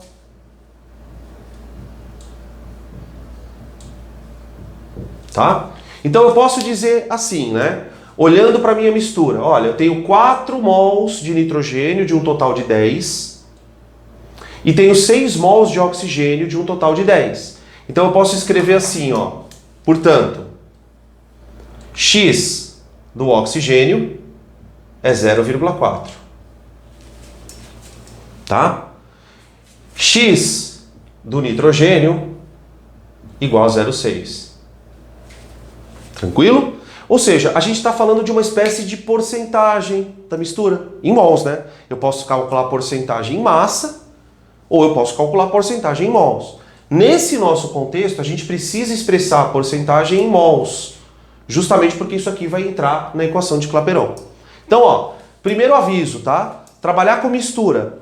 Considera que todo mundo ocupa todo o volume e que cada gás tem uma porcentagem de moléculas dentro daquele volume. Então eu posso dizer que 40% das moléculas são oxigênio e ocupam então 10 litros. 60% das moléculas são nitrogênio e ocupam os mesmos 10 litros. E daqui a gente tira uma conclusão que é meio óbvia, mas eu preciso contar. Que X do oxigênio mais X do nitrogênio é igual a 1. Né? Ou seja, a soma das partes me dá o todo. Tudo bem? Beleza. Dentro dessa premissa, eu posso fazer duas contas diferentes. A primeira delas a gente vai fazer juntos aqui, bem tranquila. Né? Então vamos colocar item A. Cálculo da pressão do sistema. Danilo, o que você chama de pressão do sistema? A pressão da mistura. Ali dentro eu tenho um número de moléculas de gás que ao todo são 10 mols. Todas essas moléculas batendo juntas no recipiente vão exercer uma pressão. Como é que eu calculo essa pressão total do sistema? Olha, a pressão é nRT sobre V. Tá certo? Eu peguei a equação de Clapeyron, isolei a pressão para que eu possa calcular. A pressão do sistema eu posso representar com pressão do sistema igual ao número de mols da mistura vezes R vezes T. Tudo bem? Tudo isso dividido pelo volume. Volume. Tá certo? Quando eu fizer essa conta, e aí eu vou fazer essa conta usando os dados do problema, tá? Vamos imaginar, para a gente poder fazer uma continha aqui, que a temperatura seja de 300 Kelvin, tá? Para ficar fácil a conta. Tá? Olha o que eu vou fazer, gente. Eu posso dizer que a pressão do sistema igual a 10 vezes R vezes T dividido por 10. Tudo bem até aqui? Eu posso cancelar, né? Eu coloquei uns numerozinhos meio fáceis para a gente não ter muito trabalho. Ó, cancela, cancela. Tá? Aí eu tenho 0,082 vezes 300, 24,6 litros. Tá? 24,6 ATMs, perdão, gente. perdão, ATMs. O que a gente acabou de descobrir? Que se eu pegar 10 mols de um gás, não importa que gás seja, colocar ele a 300 Kelvin e num volume de 10 litros, essa pressão ela vai ocupar 24,6 ATMs. Até aí, sem problema. Tranquilo? Só que pera um pouquinho, gente. E se eu quiser calcular a pressão parcial? Aí é que vem o problema. Mas Danilo, que diabo é a pressão parcial? Vamos escrever. Pressão parcial. Primeiro vamos entender o que é, depois a gente escreve. Pode ser? Vem cá. Dá uma olhada ali no recipiente e percebam que eu tenho moléculazinhas vermelhinhas e azuisinhas. Todas elas juntas exercem uma pressão no recipiente de 24,6 atmosferas. Tenta imaginar se eu tirasse só as moléculas vermelhas. Vai sobrar só o azul ali dentro, o oxigênio. Você concorda que esse oxigênio ainda ocupará 10 litros? Mas certamente a pressão ali não vai mais ser 24,6. Por quê? Porque tem menos moléculas. Se tem menos moléculas, tem menos colisões. Tudo bem, a temperatura foi mantida constante. Mas o fato é que se você tira um dos gases e mede uma pressão hipotética apenas do gás sozinho, você tem o conceito de pressão parcial, a pressão da parte da mistura. Essa pressão, vamos defini-la, é a pressão exercida por apenas um dos componentes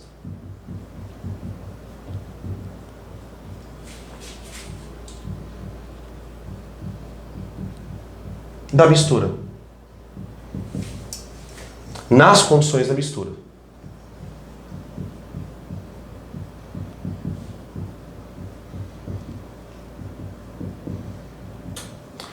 Essa frase eu gostaria que vocês se concentrassem para a gente falar junto sobre ela. A pressão parcial é a pressão exercida por apenas um dos componentes. Você pode calcular então a pressão parcial do nitrogênio ou a pressão parcial do oxigênio nas condições da mistura. Como assim condição da mistura, Danilo?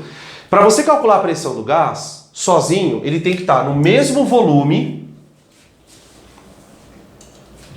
e na mesma temperatura. Tudo bem? Por exemplo, vamos calcular a pressão parcial do oxigênio. Vem cá. A pressão parcial do oxigênio, e eu vou usar a equação de Clapeyron, hein? Vou usar a equação de Clapeyron. É o número de mols vezes R vezes T, só que dividido pelo V. Só que no número de mols, olha o que eu vou colocar. Como a gente está calculando só a pressão exercida pelo oxigênio, eu não vou colocar os 10 mols. Eu vou colocar só o número de mols relativo ao oxigênio. Só que eu quero que você perceba uma coisa. E aí é que está a beleza da história, porque eu vou mostrar para o oxigênio e você vai concluir o resto sozinho. Vem cá. O número de mols do oxigênio está relacionado a uma fração molar, não tá? Então vem cá, vamos escrever aqui. Mas a fração molar do O2 é igual a isso aqui, ó.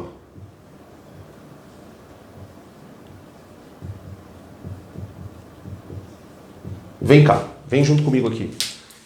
A fração molar do oxigênio é o número de mols dele sobre o número de mols da mistura. Eu tirei isso daqui, ó. Tá? Vem cá, eu não posso isolar o número de mols do oxigênio assim, ó. Portanto, N de O2 igual a X de O2 vezes N da mistura.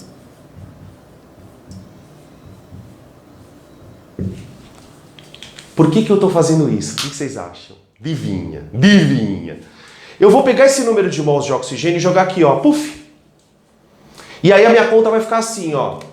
P de O2 é igual a XO2 vezes N da mistura vezes R vezes T sobre V. Tudo bem até aqui?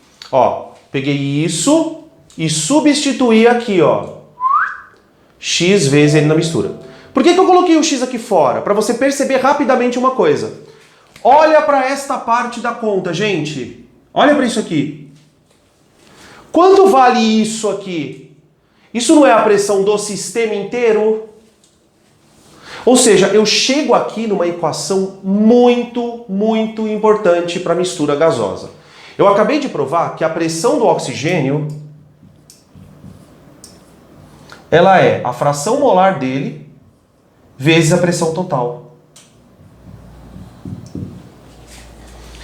Tá? E eu quero que você primeiro pense para depois decorar a fórmula, porque se você só decorar a fórmula, isso aqui vai se esvair na sua cabeça amanhã. Se você olhar para essa fórmula, o que está escrito aqui? Ó? Vem cá.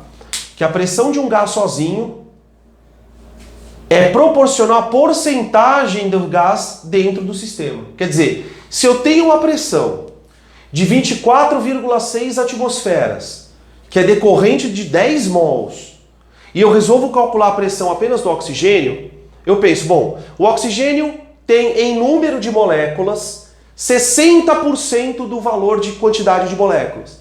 Então, se eu tirar as moléculas do nitrogênio, vai sobrar só 60% da pressão. São 60% de moléculas que sobraram, são 60% das colisões que existiam antigamente. Então, quer dizer, reduziu o número de moléculas, reduz a pressão. Então, agora eu começo a fazer extrapolações. Por exemplo, a nossa pressão, vamos imaginar que a pressão atmosférica é 1 atm. Esse 1 atm, ele pode ser resumido basicamente em 20% do nitrogênio e 80% do oxigênio, que é exatamente o número de moléculas. Isso é chamado de lei das pressões parciais. Ela diz o seguinte, que a pressão de um gás é a fração molar dele vezes a pressão do sistema. Tá? Isso é chamado de pressão parcial do gás. E aí é claro, pessoal, pelo amor de você, a soma das frações molar não dá 1, das frações molares não dá 1. Se a soma das frações molares dá 1, a hora que eu somar as pressões parciais, o resultado tem que dar a pressão total. Concorda? Se eu pegar a pressão do gás 1 mais a pressão do gás 2, ou sei lá quantos gases estiverem na mistura, a soma das pressões parciais tem que me dar a pressão total. Tudo bem? Eu acho muito interessante você pegar isso aqui e no seu caderno tentar deduzir sozinho, para que você consiga internalizar esse conteúdo. Porque o problema desses conteúdos que tem muita fórmula é que se você vem só com a fórmula pronta, você não cria como eu digo assim, a ramificação de pensamento. Então quer dizer, saber deduzir vai te fazer memorizar com muito mais facilidade. A hora que você olhar para o exercício e perceber que o exercício é de pressão parcial, você fala, puta, peraí, a pressão é proporcional à concentração. Quanto mais eu tiver de um gás, maior vai ser a pressão relativamente àquele gás. Tudo bem? Deu para entender? A gente tem alguns exercícios na listinha, que na aula de exercício a gente vai explorar. Tranquilo? Para encerrar agora de verdade, eu vou fazer um complemento para falar um pouquinho sobre difusão gasosa e a lei de Graham. É um assunto que quase nunca cai, mas quando cai o pessoal é pego mesmo, porque não esquece, tem apostila que não cita. Então isso aqui é mais aprofundado ainda, tá? É mais para o pessoal que vai prestar esses vestibulares meio de louco, beleza? Então, ó, fechamos o item 6.3, o item 6, melhor, né? Falando das misturas, e agora eu vou para o complemento, que é a lei de Graham, a lei da difusão gasosa. Finalmente estamos encerrando o nosso conteúdo com esse complemento falando um pouquinho da lei de Graham. A lei de Graham, gente, ela raramente cai nos vestibulares tradicionais, tá? Mas para quem vai fazer provas de somatória, tá? Ou para quem for fazer alguma faculdade militar, acredito que nessa turma não tenha ninguém, mas de qualquer forma vale a pena a gente citar, até porque é bem rapidinho, é um assunto bem legal e pode cair na forma de teoria, aí sim. Vocês já devem ter ouvido falar do processo de difusão gasosa, né? A gente ouve muito falar de difusão quando vai estudar sistema respiratório, né? O processo de difusão é nada mais do que um gás escapar geralmente por um orifício e esse gás escapando ele tende a se misturar num outro sistema gasoso, tá? Então a gente pode definir a difusão como sendo um espalhamento entre dois sistemas gasosos.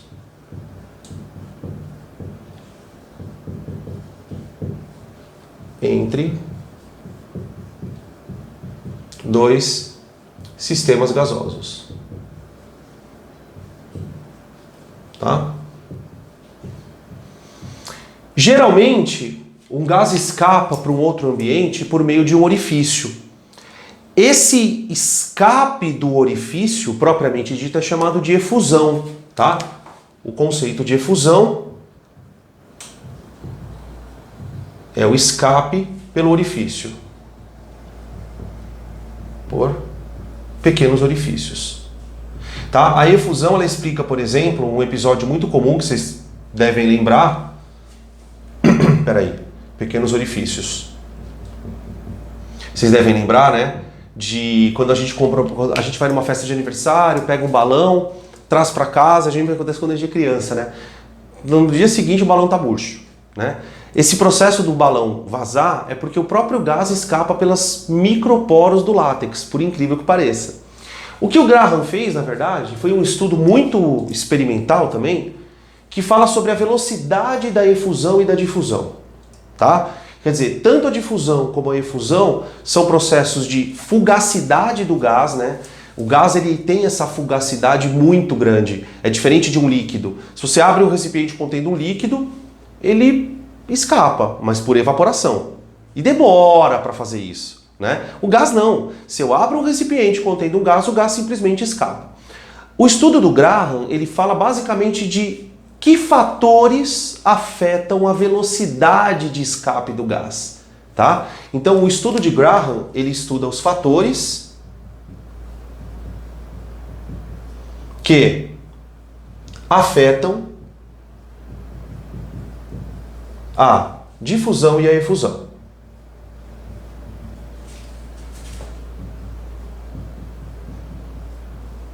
Tá? De maneira muito intuitiva, o que você precisa perceber? Esse escape do gás, essa velocidade com que o gás se espalha, essa velocidade com que o gás escapa por um orifício, ela tem a ver com algumas grandezas. Então, ele vai falar o seguinte, olha, a velocidade de difusão, ela é dada por uma equação matemática, tá? A equação em si é bem bizarra, tá? Essa é a equação de Graham. A velocidade de difusão de um gás é dada por K dividido pela raiz quadrada. Aqui eu coloquei a raizona grande, na verdade ela é pequenininha, perdão. Opa, pronto. Tá? A velocidade de difusão ou a velocidade de escape de um gás, ela vai depender de um número K dividido pela raiz quadrada da massa molecular do gás. E algumas coisas a gente precisa refletir um pouco. Primeira, veja que esse K é um número, tá? É uma constante. Essa constante, ela vai depender das condições do gás. Então vou escrever aqui assim, ó. Depende de pressão e temperatura. O que até certo ponto é intuitivo. Para pensar um pouquinho, ó. Imagina que eu tenho uma garrafinha e eu tenho aqui dentro um gás confinado, tá? São todas essas bolotinhas azuis. Aqui fora eu tenho um outro gás formado por bolotinhas vermelhas. Quando eu abro a tampa, a tendência do gás que está aqui dentro é escapar.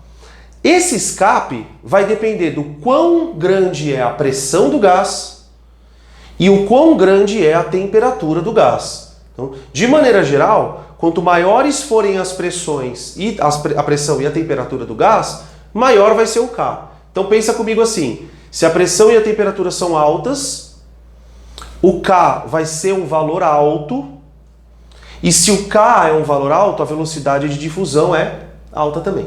Tudo bem? Então quer dizer, um gás quente, um gás que está pressurizado, ele vai escapar mais rápido. A gente tem a experiência da bexiga. Quando você enche um balão, segura o bico e solta, a velocidade de escape do gás é tão alta que a bexiga ela sofre um movimento contrário, por ação e reação. Então o que acontece? Quanto mais quente, quanto maior a temperatura e maior a pressão, maior a velocidade de difusão do gás. O que vai chamar atenção é o componente da massa molar. Esse MM aqui é a massa molecular do gás. Essa, na verdade, é a conclusão mais interessante da lei de Graham. Ele consegue relacionar a difusão tanto com a pressão e a temperatura, que são fatores mais óbvios da gente pensar, como com o tamanho da molécula. Pensa comigo aqui, ó. Como a velocidade de difusão é inversamente proporcional à raiz quadrada da molécula, significa que quando uma molécula é levinha, quando ela tem uma massa pequenininha, ela tende a se movimentar mais rapidamente. Do mesmo modo, se eu pego moléculas com massa grande, moléculas pesadas, mesmo estando em pressões altas, elas tendem a se locomover com uma velocidade menor, né? Esse tipo de, vamos dizer assim, conhecimento é muito utilizado nos sistemas de segurança de indústrias químicas, né? Por exemplo, se você tem um vazamento de gás hidrogênio, o gás hidrogênio tem uma massa molecular muito pequena. A tendência dessas moléculas é escaparem com muita rapidez. Se eu tenho o vazamento de um gás mais pesado, que a gente usa um termo muito errado, mas vocês entendem, gases formados por moléculas muito pesadas, eles tendem a se propagar mais vagarosamente, tendem também a se dispersar mais lentamente, né? Isso foi uma das situações muito trágicas, inclusive, das armas químicas, né? Você tem uma série de armas químicas que foram desenvolvidas na Guerra do Vietnã, episódios no Oriente Médio com a invasão dos Estados Unidos no Iraque, onde os gases eram tóxicos e formados por moléculas muito pesadas. Então, na hora em que esse gás era liberado pelos explosivos, ele demorava para se dissipar, porque as moléculas eram muito pesadas. Demorando para dissipar, ele acaba intoxicando muita gente. Tudo bem?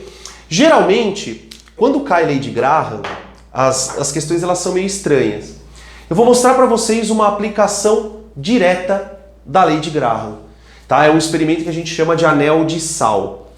O experimento funciona assim. Primeiro eu vou explicar o experimento, depois eu falo da pergunta. Tá? O experimento consiste em você pegar um tubo de vidro, tá? De comprimento qualquer, L, e nas extremidades dos tubos você injetar dois gases. Tá? Eu coloquei aqui no recipiente do lado esquerdo o gás HCl. Tá? Lembrar que o HCl é um ácido gasoso. A gente fala no HCl muito em solução aquosa, mas ele é um composto gasoso. Tá? Com uma certa pressão e uma temperatura. Então eu estou injetando esse gás aqui. Esse gás, ao ser injetado, ele tem uma velocidade de difusão, que depende da sua massa molar. E também depende das condições do gás. Do outro lado, eu tenho o gás amônia, que foi injetado também com a mesma pressão e a mesma temperatura do HCl. Ou seja, os gases estão nas mesmas condições. Tá bom? Aí a pergunta é a seguinte: em que ponto deste tubo eles vão se encontrar? Esse encontro, ele é visual. E aí eu posso explicar um pouco da beleza do experimento. É um experimento muito simples, mas é bem bonitinho de acompanhar. O que acontece? Tanto um como o outro são compostos gasosos, mas o HCl é um ácido. E a amônia é uma base. Então, quando os dois gases estiverem caminhando pelo recipiente, eles vão reagir, vão se encontrar e vão sofrer uma reação ácido-base. Nessa reação ácido-base, o produto formado é o cloreto de amônio, que é um sal. E como ele é um sal e é sólido, você vai perceber a formação de um anel na superfície do tubo, superfície interna do tubo. Fica branquinho em volta, que é onde as partículas estão se encontrando e gerando o anel. E aí o exercício normalmente ele faz o seguinte: olha, considere um ponto médio, bem no meio do tubo, considere um ponto próximo do HCl e um outro ponto R próximo da amônia. Qual será o ponto mais provável onde esses gases vão se encontrar? Eles podem se encontrar bem no meio, eles podem se encontrar à esquerda, mais próximo do HCl, ou à direita, mais próximo da amônia. Esse é um tipo de exercício teórico, conceitual, no qual o aluno precisa lembrar da lei de Graham. O que a gente tem que pensar? Como os gases estão nas mesmas condições de pressão e temperatura, eu posso dizer que o K do HCl é igual ao K da amônia. Essa tal constante prevista na experiência. Agora, se as duas reações, se os dois gases possuem a mesma constante, o que vai diferenciar o trajeto, quanto ele anda, é a velocidade. Então pensa, a massa molar do HCl é maior que a massa molar da amônia. Tá? Para quem não lembra, a massa molar do HCl é 36,5 e a massa molar da amônia é 17. Então para pensar. Como a massa molar da amônia é menor, as moléculas de amônia são mais leves e os dois gases estão nas mesmas condições, a gente conclui que a velocidade com que a amônia se propaga é maior. Então eu vou escrever aqui, ó, portanto, a velocidade de difusão da amônia é maior que a velocidade de difusão do HCl. Quer dizer, moléculas mais leves se locomovem com maior velocidade. Ou seja, provavelmente, se a molécula de amônia anda mais rápido, ela vai conseguir caminhar um ΔS maior do que o HCl. Então, o provável ponto de encontro vai ser aqui, ó. Ponto de encontro. Tá? Provavelmente essas moléculas vão se encontrar mais próximas do HCl, porque no mesmo intervalo de tempo, o ΔS das moléculas de amônia é maior do que o ΔS das moléculas de HCl. Tá? Eu, por exemplo, acredito que se cair no Enem uma coisa dessa, pode perfeitamente cair, porque você percebe que você começa a misturar conceitos de química com física, né? Conceito de encontro, conceito de velocidade, movimento uniforme. Ele provavelmente vai te dar a equação de Graham. O que é mais importante de você guardar da equação de Graham, se você não quiser guardar a equação? Olha, a velocidade de escape, ela depende da massa. Quanto menor a massa da molécula, maior a velocidade de escape. Tudo bem? Com isso a gente fecha o estudo de gases, pelo menos a parte de teoria, tá? O próximo passo agora é você assistir essa aula, para a aula, faz resumo, anota as dúvidas, para que nós possamos, no encontro presencial, na hora de resolver os exercícios, vocês trazerem essas dúvidas e a gente discutir, tá? Eu coloco as aulas gravadas sempre que possível, porque eu sei que as aulas gravadas elas dão mais subterfúgio para que vocês consigam depois fazer as questões, tá? Sempre que a aula envolve assuntos mais truncados, envolve muita conta, aí eu prefiro fazer ela no Zoom, tá? Espero que essa aula tenha ajudado vocês. Ó, eu espero feedbacks da iluminação, espero feedbacks da filmagem, espero feedbacks dos áudios, beleza? Porque esse tipo de coisa é muito importante para que não só eu melhore o meu trabalho, mas para que vocês continuem recebendo um produto cada vez de melhor qualidade. Tudo bem? Um grande beijo, bons estudos e fique em casa, por favor.